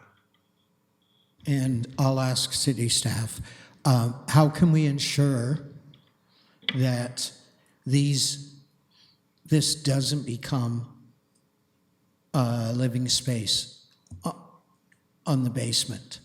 That it's purely a rec room with a modest bathroom, which appears to have a tub, which I kind of question why there would be a tub in an area that isn't a living space. Thank you, and through you, Mr. Chair. One of the only ways to ensure that would, again, be looking at placing a cap on the number of bedrooms that are legally allowed within the structure, and then should there be a conversion of that space to bedrooms in the future, certainly that would not be legal, and then we would be able to go down the road of addressing that with the property owner by different enforcement means. And I'm presuming, other than in the front, there are no windows proposed in the basement, or are there? Am I reading this sketch wrong? Forgive me. So, Mr. Chair, looking at these are the revised elevations. There's only one window proposed in that basement on the side, which I think is associated with the bathroom, if I look at the alignment correctly. And that window would be onto the rec room? That would be onto the south. So you can see it actually on the floor plan right here. So Yes, right where the I bathroom can is, see there's that. a little bathroom. Yeah, okay. I guess if we limit the number of bedrooms, as our planning staff are suggesting, that would make any use for conversion to living space of this area illegal. How we would know that or be aware of that is maybe problematic. I'm not sure.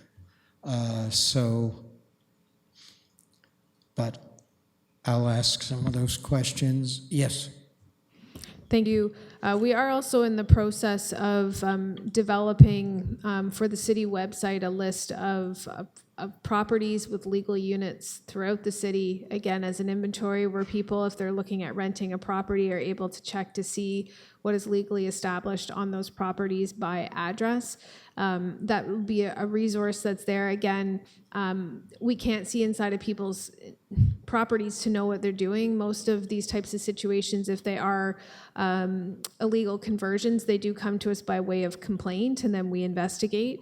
But certainly as part of posting that information, the only other thing that would be more proactive in nature would be if council considers a residential licensing program for all rental properties and go through that process, making sure that the licenses that are issued are for properties that are legal. That is something that the Admin Policies Committee decided to defer in November of 2018, but should be back before council after we finish the secondary plans, probably in 2022. Those would be a few other tools that would be available. I agree with that. The idea of a license, potentially a licensing system. I'm not going to go there now because I know our planning staff is already overworked and we have too much. We've put too much on there already. But so if you can duly note my skepticism, and there's a way of, if there's a way to ensure that, given the extreme housing shortage and the fact that each of these storage rooms could bring in $650 or $700 in rent, there is a risk, an inducement to do that. So anyway, thank you. You can have the chair. Very much. Any further questions or comments? Seeing none, we'll open it up to the public. Again, there's a microphone on both sides. Each person, so if you'd like to just go to, if you have any questions, just move to one of these mics. Just give your name, address, and you have 5 minutes of airtime. So.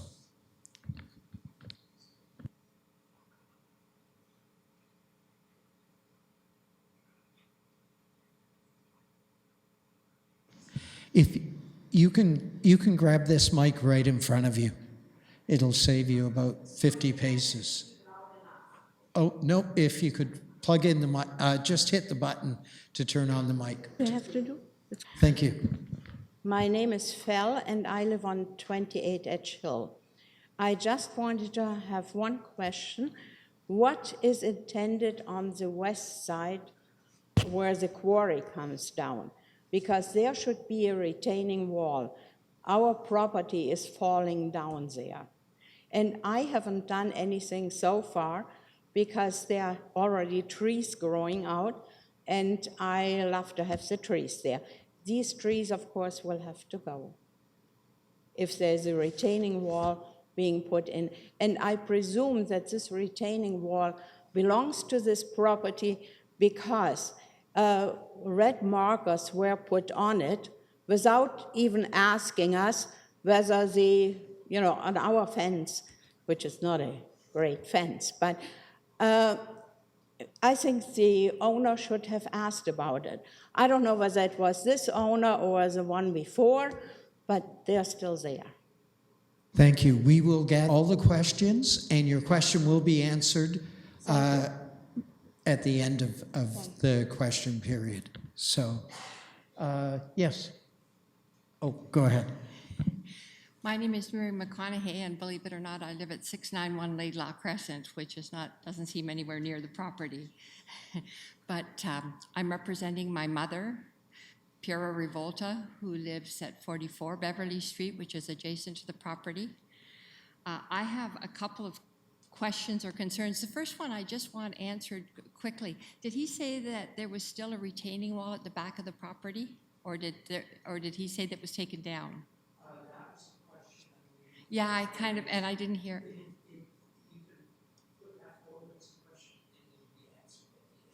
Because I wanted to talk about that, because the retaining wall, my mother's been living there for over 40 years, and the retaining wall has always been there, and it's just blocks, and it comes to about halfway behind her garage. They've taken it down.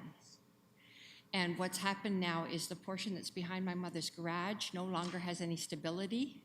So it's fallen against my mother's garage. Now, fortunately, when Primo Rapetti built the garage years ago, he had asked the city for permission to reinforce the wall, and they had given it to him. So he reinforced the back of my mother's garage. So the falling of the blocks didn't hurt, but they're there, and we were actually told we couldn't touch them. So I was just wondering what happened. So he'll tell me.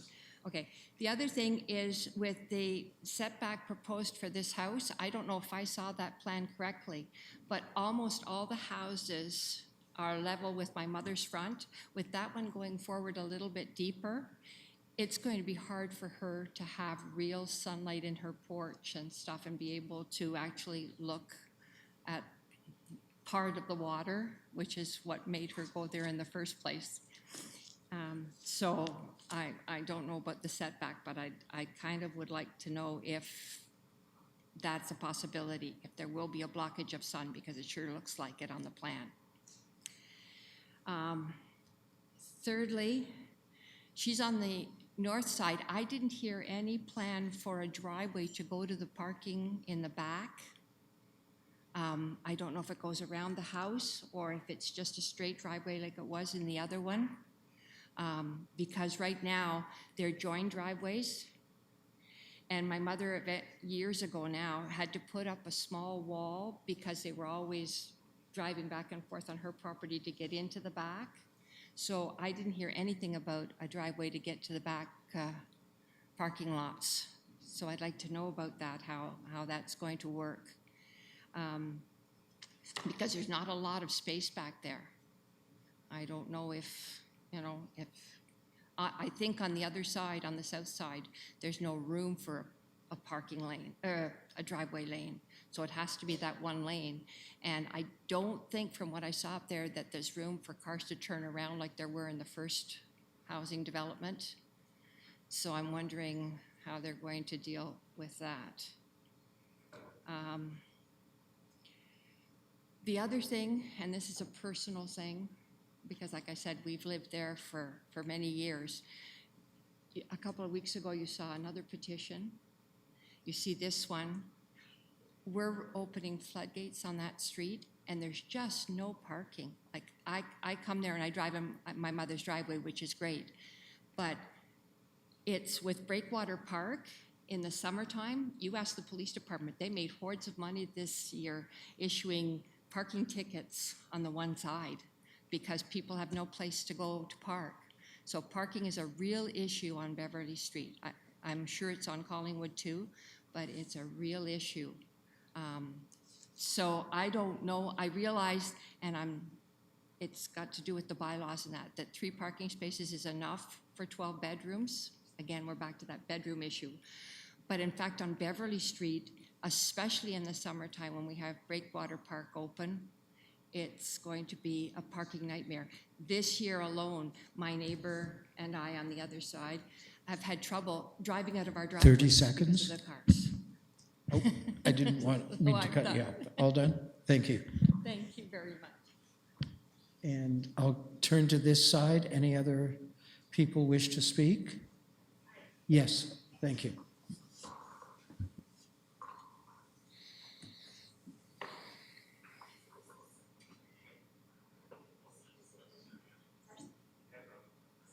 Turn it off? Now it's on. Okay, thanks.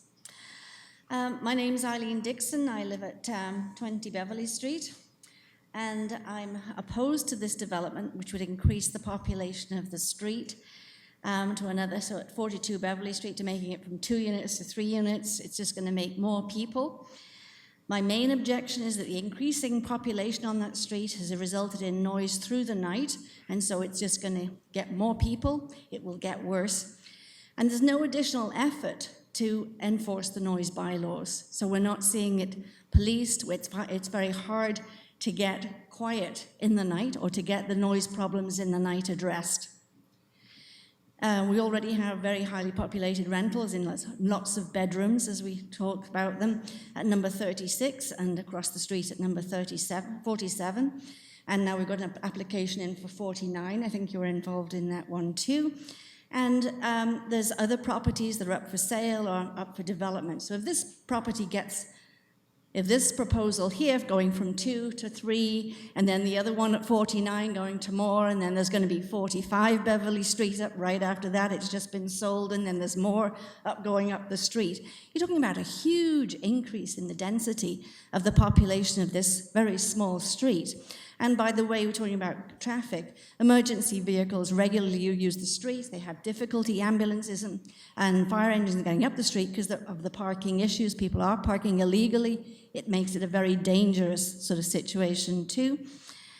And I think it's just something that's got to be looked at as a whole, not just as an individual proposal, going from there used to be 3 bedrooms in the house that was originally there. It's now being proposed to go up to 12. From 3, and we're talking about across the street. You're talking about a massive thing. And I think it's kind of wrong to be looking at this as one property at a time, or this property and then that property. You approve one, how are you going to turn down the next one? At what point do you say, this is too much for a street to hold up? And I really don't know. But I feel sort of somewhat at despair because I feel that, these presentations, they're very nice, they're very professional, you know all the terminology. I don't. I just know that the street is becoming very, very populous and very noisy through the night because these are young single adults, they have a different schedule, or some of them, and it's like party central very often there too. We have to get out of town when it's homecoming, because we can't sleep there. Can't possibly sleep there.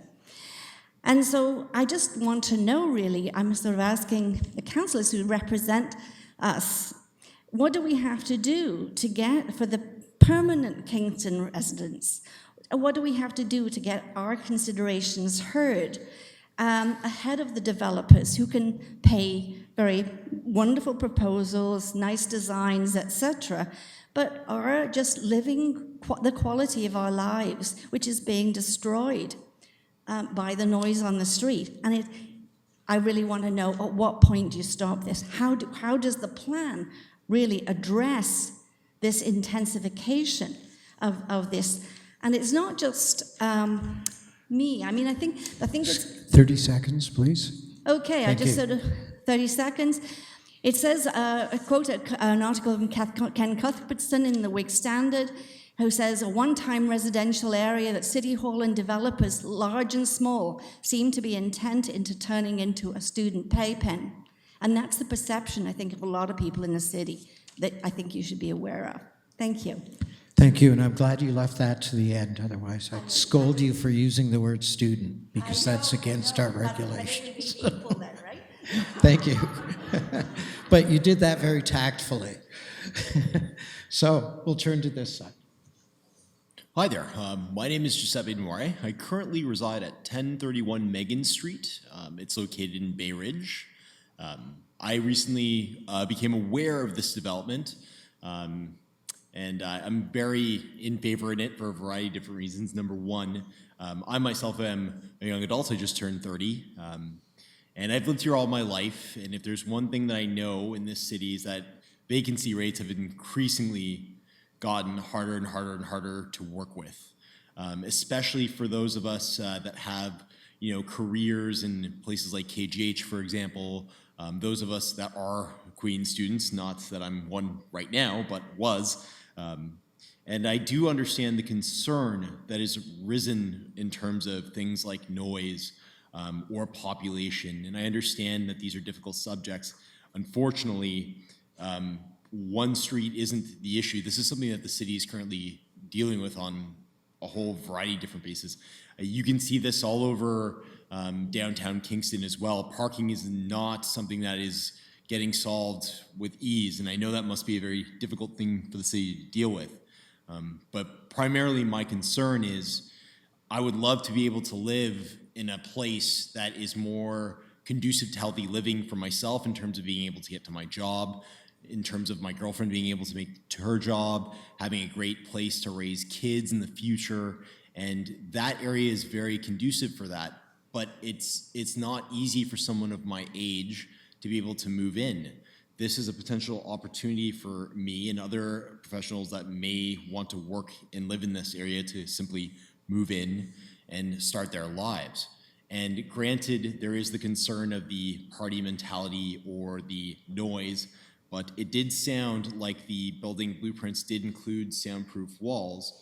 And I would presume that the landlord would do their wherewithal to research their tenants.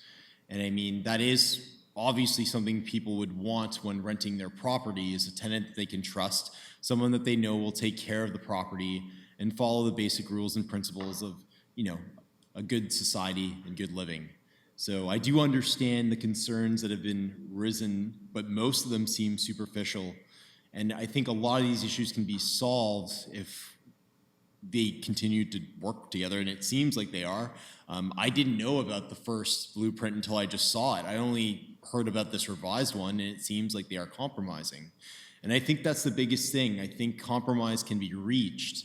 It just needs time. But this sounds like a very good opportunity for someone like myself who wants to live downtown and be able to save not only time and energy, like driving, but also get more sleep, which is value in itself. So I really do hope that you guys consider this proposal, because it could benefit a lot of people, and it isn't necessarily Queen students, but other people like myself who've been born and lived in this city all their lives. I would love to be able to live downtown near Breakwater Park. I'd love to be able to raise my own family, and I'd love to be able to get to my job with relative ease. I don't necessarily need to have all these cars that people seem to be concerned about. I mean, to be fair, most of the things that I think professionals like myself would like to go to would be within walking distance. And there's a big compromise there if people are willing to consider it. So I appreciate your time in hearing me out, and that's pretty much everything I have to say. Thank you. Any further questions or comments? Thank you. We'll go to this side, then we'll go to this side. Thank you.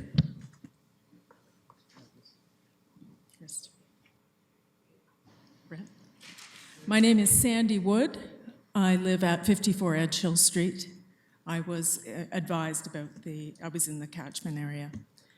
I echo the comments of the councillor. This is a repeat of a couple weeks ago, same consultant, similar proposal, right across the street. I vehemently oppose this. I don't understand the games of, is this going to be a X or is it going to be a B? But to me, it seems semantics, or it's very confusing. I too do not know the city regulations, but bottom line is we're going from what was a 1.5-story house to 12 bedrooms. And I am echo absolutely the neighbors' concerns about the intensification on that street, and they are not superficial issues. I vehemently oppose that comment, and it is not compatible with the neighborhood. And and I absolutely echo Ms. Dixon's comment about we need to stop looking at this one proposal at a time. There's multiple homes for sale on the street, and we've had round one, now we're on round two, and what's next? We need to look at a macro, whole perspective here, or this neighborhood is changed for the worse. Thank you. Yes, the floor is yours. Hi, I'm Rob Kennedy from 20 Beverly Street, and I want to build on my neighbor's comments just now and maybe just take a step back. You folks have got the very difficult job of evaluating requests for exceptions to the rule, if I understand things. So how do you do that? Like, what criteria do you apply? Typically, my thought would be that you're looking for something like, why shouldn't a rule be followed? Well, typically because there's something exceptional about this property, this proposal. The two that we've heard, tonight's and the one 2 weeks ago, I haven't heard a single attribute given that was unique about the property. It's just a straight, flat-out request. I don't like that rule for 3 units or for 2 units in an A zone. So why can't I have 3? I don't like the lot coverage rule. Why can't I have smaller amount required? So my question, I guess, is this the right way to proceed, or does it make more sense? So the only justification that I can think of, which has been alluded to, is infill, providing more housing, maybe making greener use of the existing infrastructure. But if that's to be done, shouldn't it be done, as my neighbor said, on a global basis? Like, otherwise, you've got a rule on the books for A zone that says 2 units, but maybe if you keep on approving just one after the other without any special exceptional thing about that particular property, you just do it because it's been asked for, and there will be more because it is profitable, then it kind of makes, it's not good to have rules on the books that are not really the rules. I think that's a bad thing. And that if it's justifiable to change the A zone max to 3, go for it. Like, maybe the whole city A zone should be 3, if that's what's needed for infill, to reach infill goals. But that might not be supported by the voters. But it's a more reasonable approach, I think, to take a global approach. I know I asked the planning department 2 weeks ago if they had a criteria for what 30 seconds. Yeah, what is an acceptable justification for an infill? And you said, if I remember correctly, we're working on it, which is great. But absent having that worked out, I think this should be turned down, and the other one. Thank you. Thank you. Yes. My name is Donald Mitchell. I live at 43 Gibson Avenue, but I'm representing the Sydenham District Association. I do think the public's at a disadvantage, and I think somebody should put that on the record because of this last-minute design change. The Sydenham District Association does not support the zoning bylaw amendment proposal of 42 Beverly Street. Our association supports a 2-unit development that meets the current zoning and as-of-right permissions. We acknowledge that the province of Ontario has very recently given its clear direction regarding secondary residential units, and that the City of Kingston has successfully incorporated that appropriate growth direction through carefully crafted amendments to our official plan and zoning bylaws. We recognize that the provincial policy statement is intended to give merely the highest level growth directives only, and that the province fully expects diverse municipalities to apply their own specific guiding policy directions through publicly discerned official plans, zoning bylaws, secondary plans, related policies, and other studies. Our neighborhood association knows from dedicated face-to-face engagement with residents over many years that the overall understanding of the public, previous councils, expert staff, and other planning professionals is that planning best practices do not support spot zoning. Recently, we've begun to see the newest manifestation of the thin edge of the wedge of spot zoning, which is advocating an amendment to B zoning to permit additional height, uses, and density. Thankfully, maybe that will not be the thin edge of the wedge, but I'm sure that something else will come along.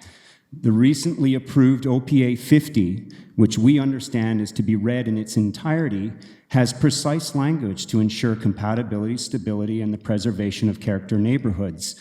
That language is likely to be found in many areas of the official plan, such as Section 2, or perhaps Section 2.6 is a portion of the OPA 50 that is the threshold that this application can't meet.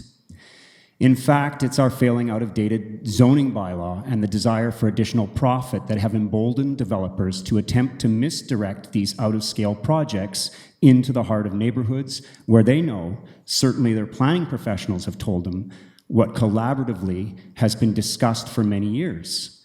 Increased scale and intensification should be at centers and corridors. We have gone further and refined our arterial and hub growth directions in developing studies policies such as the Central Kingston Growth and Infill Strategy or the North Kingston Town Secondary Plan. The public have a little longer to wait, and those policies, along with an updated consolidated zoning bylaw, will be completed. To fair profit for housing as commodity, the house beside mine sold twice recently, 3 to 4 years apart, with no significant upgrade besides a new fence. The selling price difference was $135,000. That's a $325,000 single unit that became a $460,000 single unit. Development growth might be demolishing a 2-unit building and building a new 2-unit building, 8 bedrooms for 8 bedrooms. The business investor will still make money. I suspect FOTAN and the applicants would like this to be a public session about variances like aggregate side yard in an A zone and pieces to introduce yet another incompatible built form and scale. Find 1, maybe 2 large structures and claim that sets the compatible quality for the street. The SDA sees this as a public meeting to reaffirm that in the absence of an interim control bylaw, we need planning committee, council, and staff to have the courage to say no to the exceptions that require significant variances like adding units to exceed recent provincial directions, best practices, and more recent publicly informed policies that are in development. Say no to overdevelopment mid-street in character areas, and say yes to a higher density where we all have discussed it is optimally located. The Sydenham District Association supports a 2-unit and 8-bedroom dwelling that meets the as-of-right permissions. I want to thank you for your time and consideration. Thank you. Any further?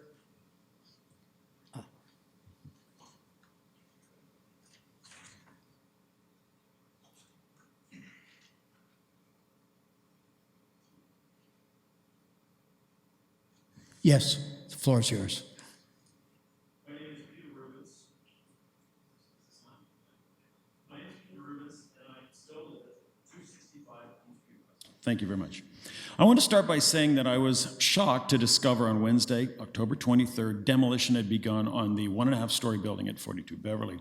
Demolition permit was granted, I believe, on October 22nd, so I was told, 3 business days after the October 17 Planning Committee meeting in which there was a strong vocal opposition to redevelopment plans at 49 Beverly Street. The next day, October 23rd, after sitting vacant for several years, the building was reduced to rubble in 12 hours. It was quick, decisive, and suspect. I would not be so cynical to believe that this was expedited to head off any last-minute impediment to the developer's plans. Certainly, the excuse that it was used by drug users or squatters could not have been mitigated by simply locking a door or erecting a fence, but has now forced the hand of development. But what kind? So what I saw before today was the second of a long line of applications to tear down and densify a neighborhood in what I considered a carbon copy of the previous last October 17th's meeting on 49 Beverly Street. Am I pleased with what I see tonight? You're headed in the right direction, but you still have a long way to go. Now, let me point out, I'm not going to repeat my comments from October 17th, because based on this new information, I looked at what we had going into this meeting tonight in equal measure. But I do want to point out section 2.2.5 of the city's official plan, and it states, quote, "The reinvestment and upgrading will be encouraged through minor infilling and minor development, i.e. that which can integrate compatibility with the prevailing build form standards of height, density, amenity, generally found in the neighborhood." And I still don't see that in this. However, I want to focus on another issue, one we can't ignore, and it's climate change. And this has, I think, great impacts in terms of this building, in terms of what has been proposed already. Unfortunately, we've started this a little bit soon, but you can see the flooding at the bottom of Beverly Street here. And this occurred on October 31st, Halloween. And you can see this car driving up Beverly Street now. You can see the amount of water, and this has to do with the CS system. That picture there is that picture, by the way, is looking at my front window, and that water's right up in the front of my lawn. Right there is the, I'm trying to remember the term, sorry, the effluent that is coming out of the combined sewer system after it's overflowed, and it's running straight out into the lake, 200 or 300 meters. So that's the end of it. It's a very poor quality last picture. It was raining like crazy. So what I wanted to say was we're in what is essentially an area of severe flooding. It's largely due to the combined sewer system in which local residents and development projects are located. Both 42 and 49 Beverly and other proposed rezoning applications are red flagged areas. And I have a map that I can show you, give to the committee later. It's of sewer surcharging, or better described as sewer overflow. Restrictions and recommendations are in place to dissuade the construction of basement units and other secondary units. Why should we permit this level of intensification at 42 and 49 Beverly Street when constraints are in place on the construction of secondary suites? Why are these proposed developments not simply adding to the existing effluent surcharging? So, the average daily water use of 350 liters per day per person is considered standard. A family of 4 uses 1,400 liters per day. The new development at 42 Beverly, this is not changed with this new design, will be 4,200 liters per day. With the other development proposals and rezoning applications in this area, it will rise to 8,400 liters per day and very quickly eclipse even this figure. And the result, when combined with the surface water runoff, is what we witnessed, as I said, on Thursday, October 31st, Halloween night. This is not a unique situation. It's not a 100-year storm. It's not a 10-year storm. It's a yearly event. And flooding on King Street that occurred the week before Halloween makes it even more frequent. Excuse me, 30 seconds. Okay. How will climate change affect us in the future? We've had a taste, and it's unmistakably foul odor.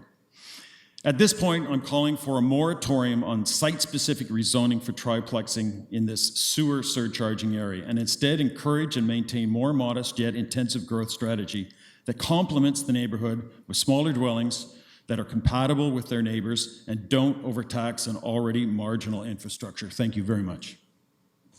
Thank you.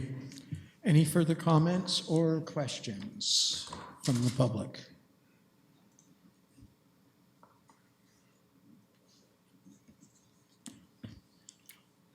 Thank you, Mr. Chair. Frank Dixon, 495 Alfred, Apartment 2, K7K4J4.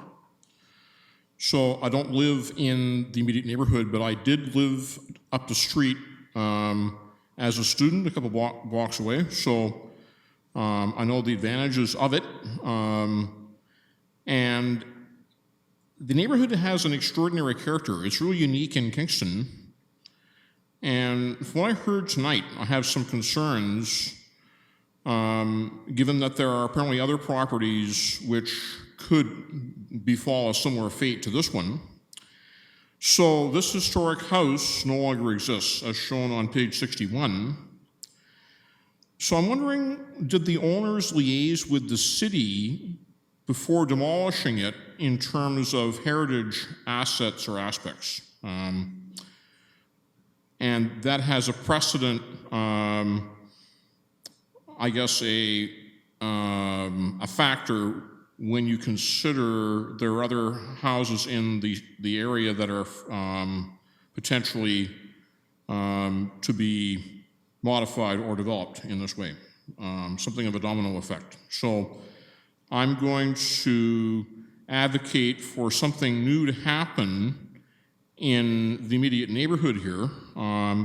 We have some very substantial topographic challenges, and the drawings don't actually indicate how dramatic the slopes are. Like the Edge Hill Street is very appropriately named, right? There's a very sharp slope in behind there, and also to the west, which is like part of the Bellevue House, former residence of Sir John A. Macdonald.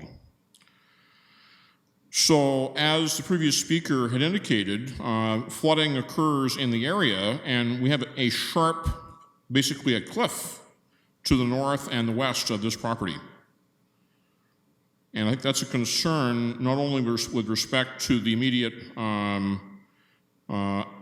fallout from this, or the effects of this property, but also for the future.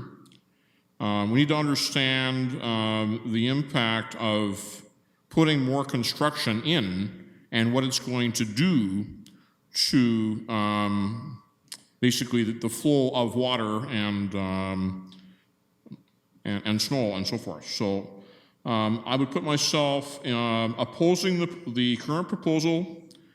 I could potentially go along with something in the range of 6 to 8 bedrooms over what would be 2.5 stories instead of the 12 that are proposed over a 3.5 story space here. So I'm going to propose, advocate to council that they look at something like a special study area for this neighborhood, not only from the standpoint of the effects of climate change and the topography, as previous speakers have explained, but also from the heritage aspects, because we really have something very unique there. I'm concerned that the house was demolished and then basically the proposal came forward straight away after having sat there all that time. So we may have lost a heritage asset. And I think my other points have already been made by previous speakers. Thank you. I'll turn to this side. Anybody wish to speak? Seeing none, anybody on this side of the room like to speak to this proposal? Seeing none, I will close the public portion of this meeting, but I'll give our staff and the planner an opportunity to respond to those questions or comments that were made. Thank you, and through you, Mr. Chair, I'll do my best, but I suspect I'll be relying a little bit on city staff to assist. So I'll try and address the comments as they came in. A question from Ms. Fell regarding the intention on the west side of the property and the retaining wall. My understanding is that the retaining wall is still there and is maintained in its current position, and that's not proposed to change. I'm seeing waiving, so that's certainly something that we'll look at with our with the applicant, is that retaining wall, the status of it, and I expect its restoration to some degree. The red post, I suspect that's a surveyor post. So as part of this application, early on, surveyors would have attended the site, and surveyors are permitted to some degree to enter properties and post stakes to identify property lines and boundaries and so on. So I suspect that's where those posts came from. Second individual, I did not catch their name. I apologize. Again, about the retaining wall, The front yard setback, so the design and is intended that the front yard setback of this current house is consistent with that of the adjacent property to the north, to maintain that character and also to maintain existing views along that streetscape. The driveway, so I'll just step over to my presentation. I did not cover this in detail in my presentation, so I do apologize. So the subject site here, using my mouse, the driveway is proposed on the north side of the dwelling, leading to the rear yard. It is tight, certainly. The design incorporates a small hammerhead at the back there to help facilitate vehicles to maneuver into the back and turn around, and that's what's intended there. That's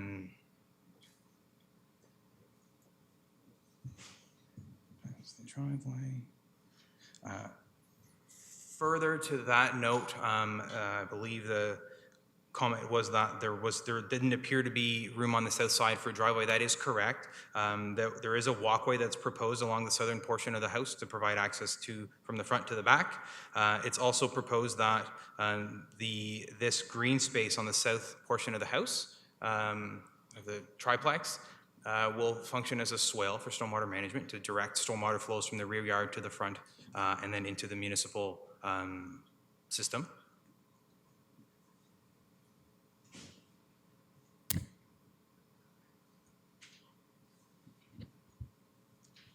From Ms. Dixon regarding the noise, I think that's an enforcement question, but if staff will indulge me, I'd like to address all the ones that I can and then maybe turn over the questions for staff. Question and concern about cumulative impact. I think that's certainly one that staff have heard, and that's one that we have heard and hear often in public meetings of this nature. I know staff is working very hard and with the community to develop some policy guidance for development, and until those policies go into effect, our guiding framework is the policies that are in effect now. So the provincial policy statement, which provides very high-level policy direction for intensification and generally supports intensification as a way of utilizing existing municipal infrastructure as efficiently as possible. And the city's official plan provides our more detailed, nuanced guidelines with respect to compatibility, to integrating minor infill into existing neighborhoods.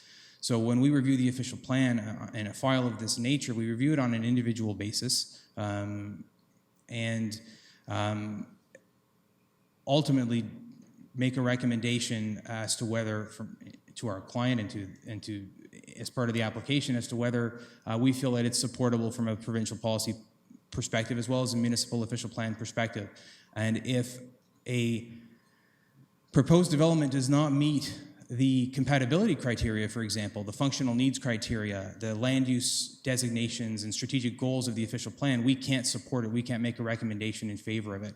It's our opinion that this application does meet those criteria, but as with any application, any development proposal, there's always room to improve, and that's why we have presented a revised version tonight and continue to work with our clients to revise the design to maximize that compatibility with the existing development and build form in that area.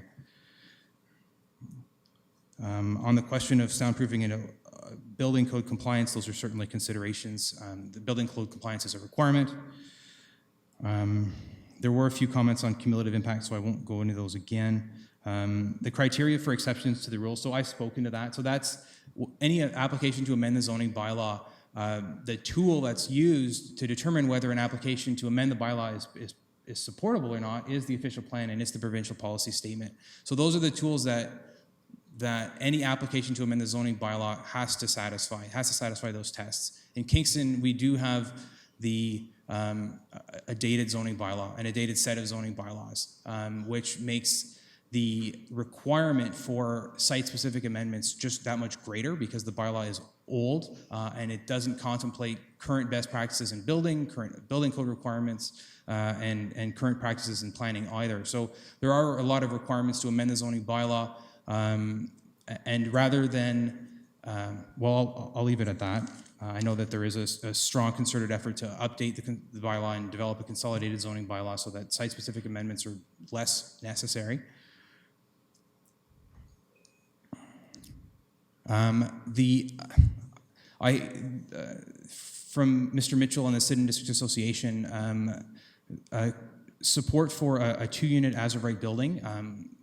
The lot area is actually not large enough to support a two-unit building. So the two-unit, in order for this lot to be developed as a two-unit dwelling as of right, it would require 740 square meters of area. It doesn't meet that requirement. So I just want to note that. From Mr. Rubens, I think, why are there no constraints on limiting increases in unit count? I think that was more of a servicing related question. So there was a servicing report prepared in support of this application that was submitted and is available both through Dash, but I'm sure can be provided on request. And that servicing report found that, yes, there's a combined sewer system, and the overall capacity of the system is sufficient to accommodate this particular use in the 3 units proposed, and including the 12-bedroom count as evaluated as part of that study, which is being reduced to 10. Acknowledging that there is a combined sewer system and that's an infrastructure deficiency that the city is overall planning to upgrade at some point. The capacity physically for that amount of that additional input into the system is there. And that report also recommended those stormwater changes and those stormwater management items that I mentioned briefly a moment ago. From Mr. Dixon, question regarding heritage. So we did have a heritage impact study completed as part of this application, which evaluated both the individual heritage component, the attributes of this building. It's not listed on the city's heritage register. It's not designated individually as a property either. Under the official plan, there are certain areas, there's heritage corridors, heritage character areas, heritage protected views, and the site doesn't individually fall in any of those areas. Notwithstanding those policy criteria, the site was evaluated to see if it met criteria for heritage designation or for heritage as a property of cultural heritage significance, and it was found not to meet any of the criteria available and designated under the Ontario Heritage Act. The heritage impact statement was prepared on the expectation that the existing house would be demolished, and it evaluated that and recommended no mitigation measures from a heritage conservation perspective. Notwithstanding that, we did ask the heritage consultant to provide some recommendations for the materiality and color of the building, and I've spoken to that previously. I believe that's all the items that I'm able to respond to. If staff want to respond to anything. You, Mr. Chair, there were questions with respect to, from Frank Dixon with regards to the demolition permit process. A demolition permit was issued on October 22nd. A thorough review was undertaken with regard to this application. Part of the review looks at the Ontario Heritage Act. The planner, Yuko, had mentioned that it had been confirmed that the property is not designated under the Heritage Act, nor is it listed. However, 28 Edge Hill is a designated property, and as the subject property known as 42 Beverly is adjacent to this property, a heritage impact statement was provided and is being currently reviewed as part of this application. Through the demolition permit process, a comprehensive review was done. A designated substance report was also completed as well, and it was found that there were no issues with the application.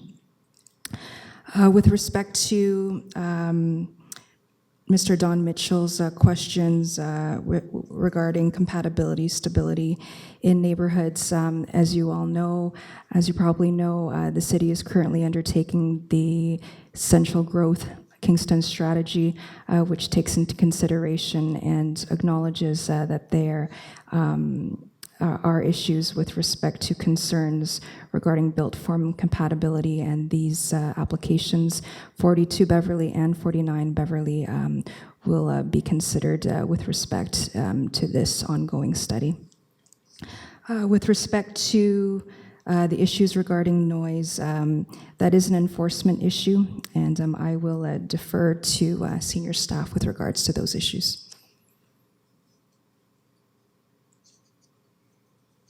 Thank you, and through you, Mr. Chair. Fortunately enough for planning, building, and licensing, we also are in charge of the nighttime noise enforcement for the City of Kingston in collaboration with City of Kingston Police. So certainly as part of the public feedback tonight, I will have a discussion with my team about the noise concerns raised with respect to this street, and we'll pay attention to that. Certainly the process that's in place right now for noise enforcement is one that is complaint driven. But we do have staff that are, on all day long to do with noise calls, but we also have staff in the evening, Thursdays through to Sunday, 8 p.m. till 2 a.m. So we do have people that are actively responding to noise calls, but certainly we'll raise that with my staff as part of the takeaway of tonight's public meeting.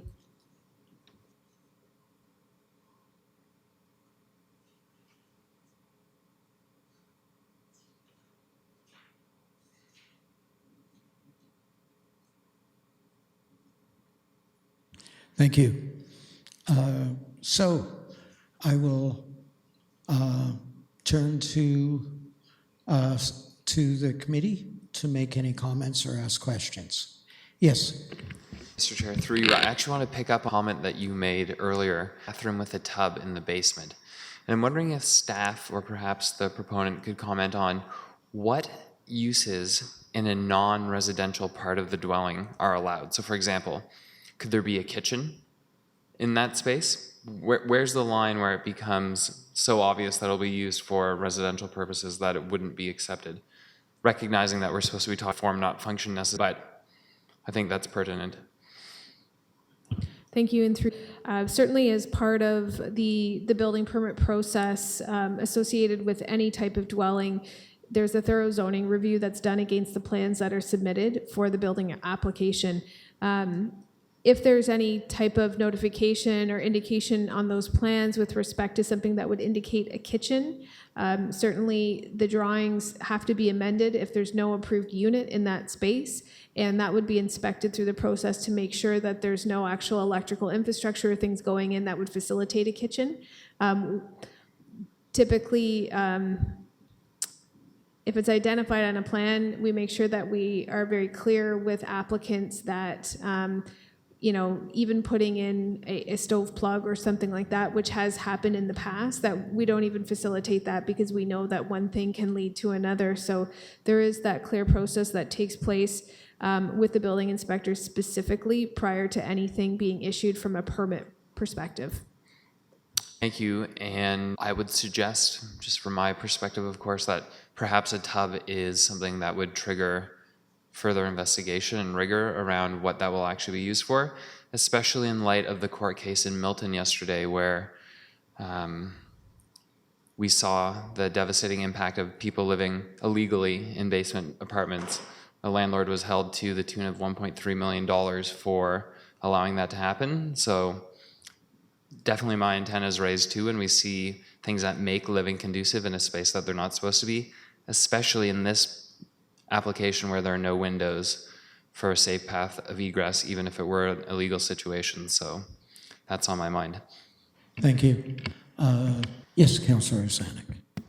Thank you, Mr. Chair. Through you, staff, a question about Utilities Kingston and the servicing capacity. So is it true, Utilities Kingston has already made comment and approved, or does that come during the comprehensive report that will still come back to Planning Committee?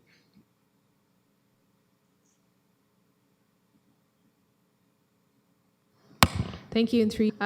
So we are in the process of technical review on this. Utilities Kingston is a commenter that would be looking at the zoning application. Definitely it's been identified this area is still part of the combined sewer. It hasn't been separated and it is subject to surcharging. So Utilities Kingston would be looking at that as part of any type of habitation that would be suggested in a basement, and that would be evaluated as part of their technical comments. Just wondered for the video tonight, because now it's part of the public record, can we just ensure that Utilities Kingston gets the video sent to them for Beverly Street? Thank you.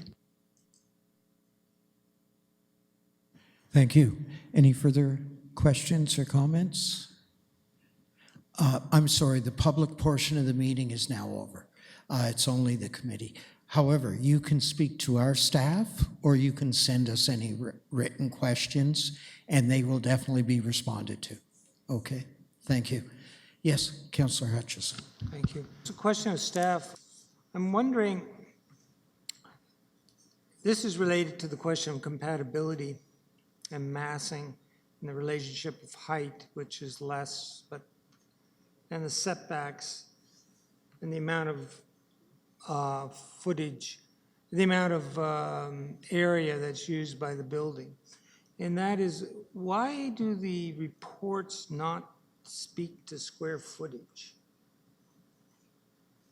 And I just found it curious that it's not supplied, comparing what exists to what's proposed. Thank you, and through you. Are you more referring to lot coverage and what's allowed, or do you mean the overall square footage of what's being proposed? Can you clarify that for me, Councillor Hutchison? Both the footprint and the overall square footage of whatever is proposed as compared to what's already there.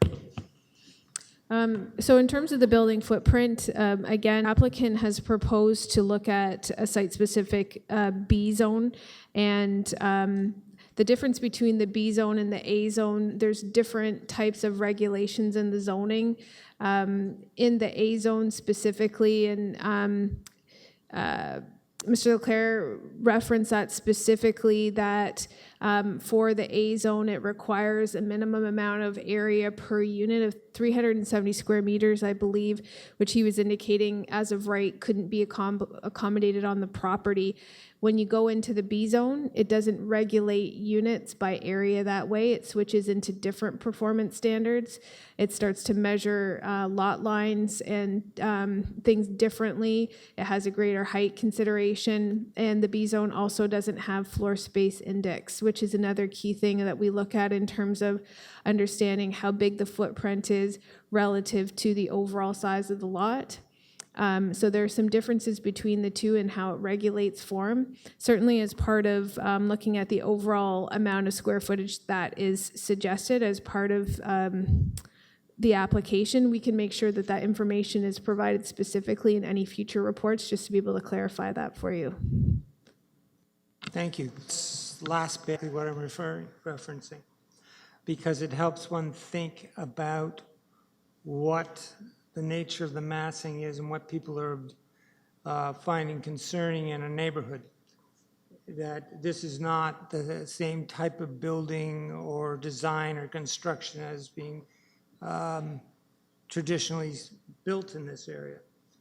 The thing that bothers me underneath this came up at the last meeting, and I just, it seems to me is, first I'll finish my first point, and that is, when you're looking at the nature of compatibility, I think that is related to the nature of the requests for changes in setbacks, the amount of lot coverage, and it's fairly significant here. And then the massing relating to the different elements that contribute to that. So that's the first thing, but underlying that also is the whole question of density and being able to claim that you're serving some official plan, the official plan desire to intensify in an area that's already plenty dense, is more than dense for almost all uses. If 37 per net hectare units per net hectare is good for transit, I'm not sure it's enough, but that's what we say, right? And this one's 69, then I think you got a problem. I just think that should, in proposals of that sort in areas like this, it should simply be discounted. You've already got your intensification. But as we accord for, and has been mentioned by 2 or 3 people, on the corridors and in the nodes, and according to our planning documents, that would be fine. And we allow for, I think, in some areas like on Prince Street, 85, right? So this is part of the problem, I think, that people have, and myself, with evaluating whether this is a reasonable request. And so I just wanted to bring those things up. And I think that knowing the square footage, the footprint and the square footage and the comparison would be useful, at least in thinking about it. But not, I think what you're saying is, in terms of zoning, it's a whole other ballgame. Okay? Thank you. Thank you. Could you take the chair? I didn't recognize you. A couple of things that in the public discussion. I have a quick question for staff.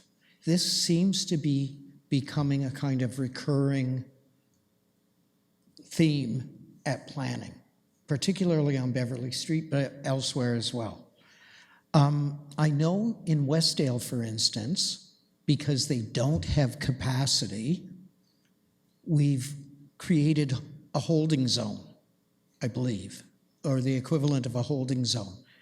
Why wouldn't we say there isn't service capacity for intensification at this time until our new sewers are put in? Why wouldn't we declare a holding zone in this neighborhood?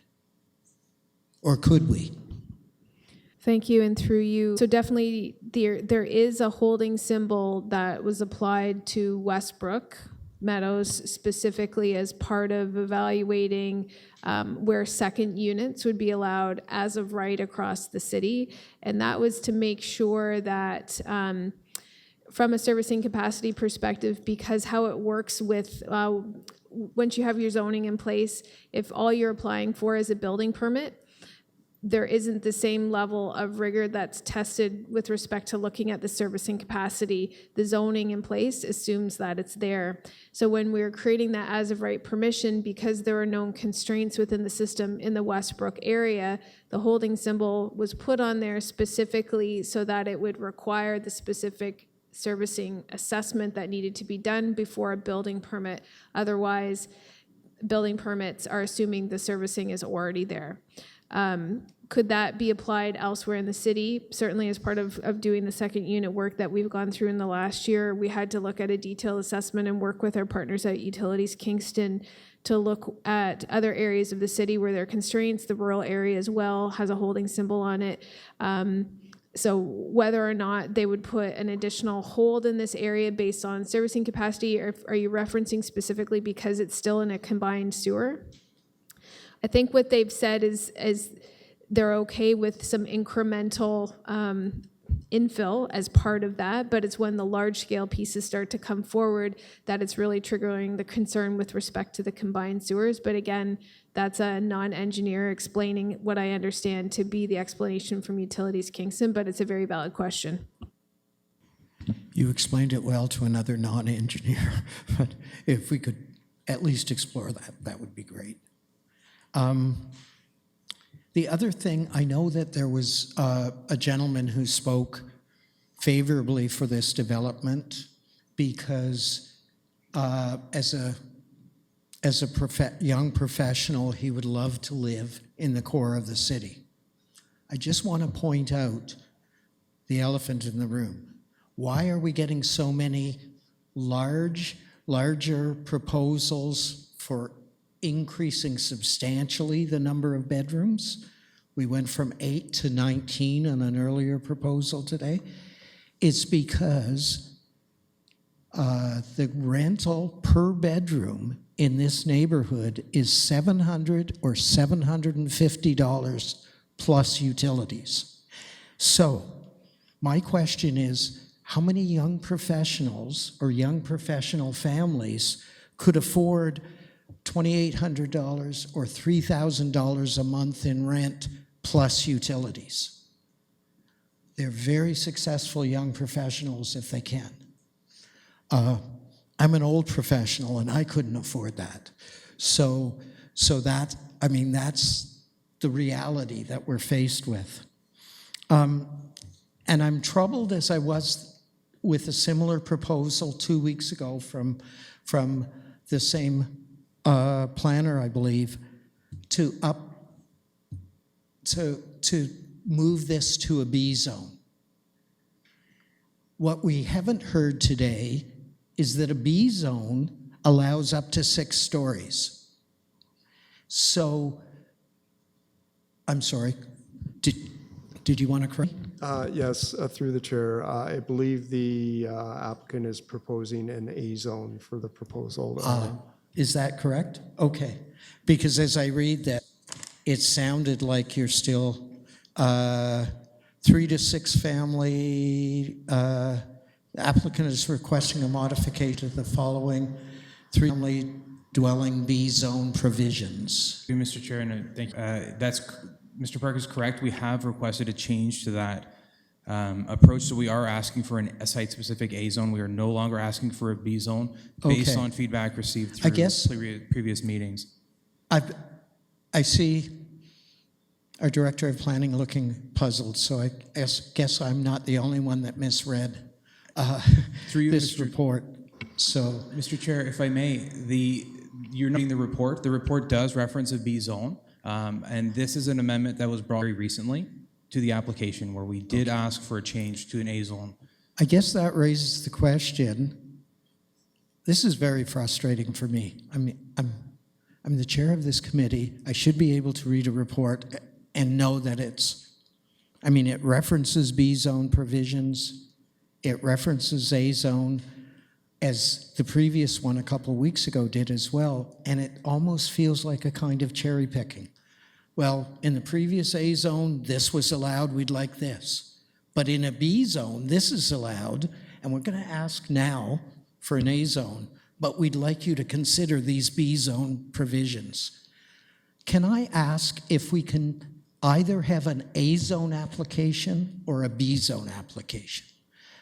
When we have some kind of a hybrid application, I'm sure it confuses the public, because it sure as hell confuses me.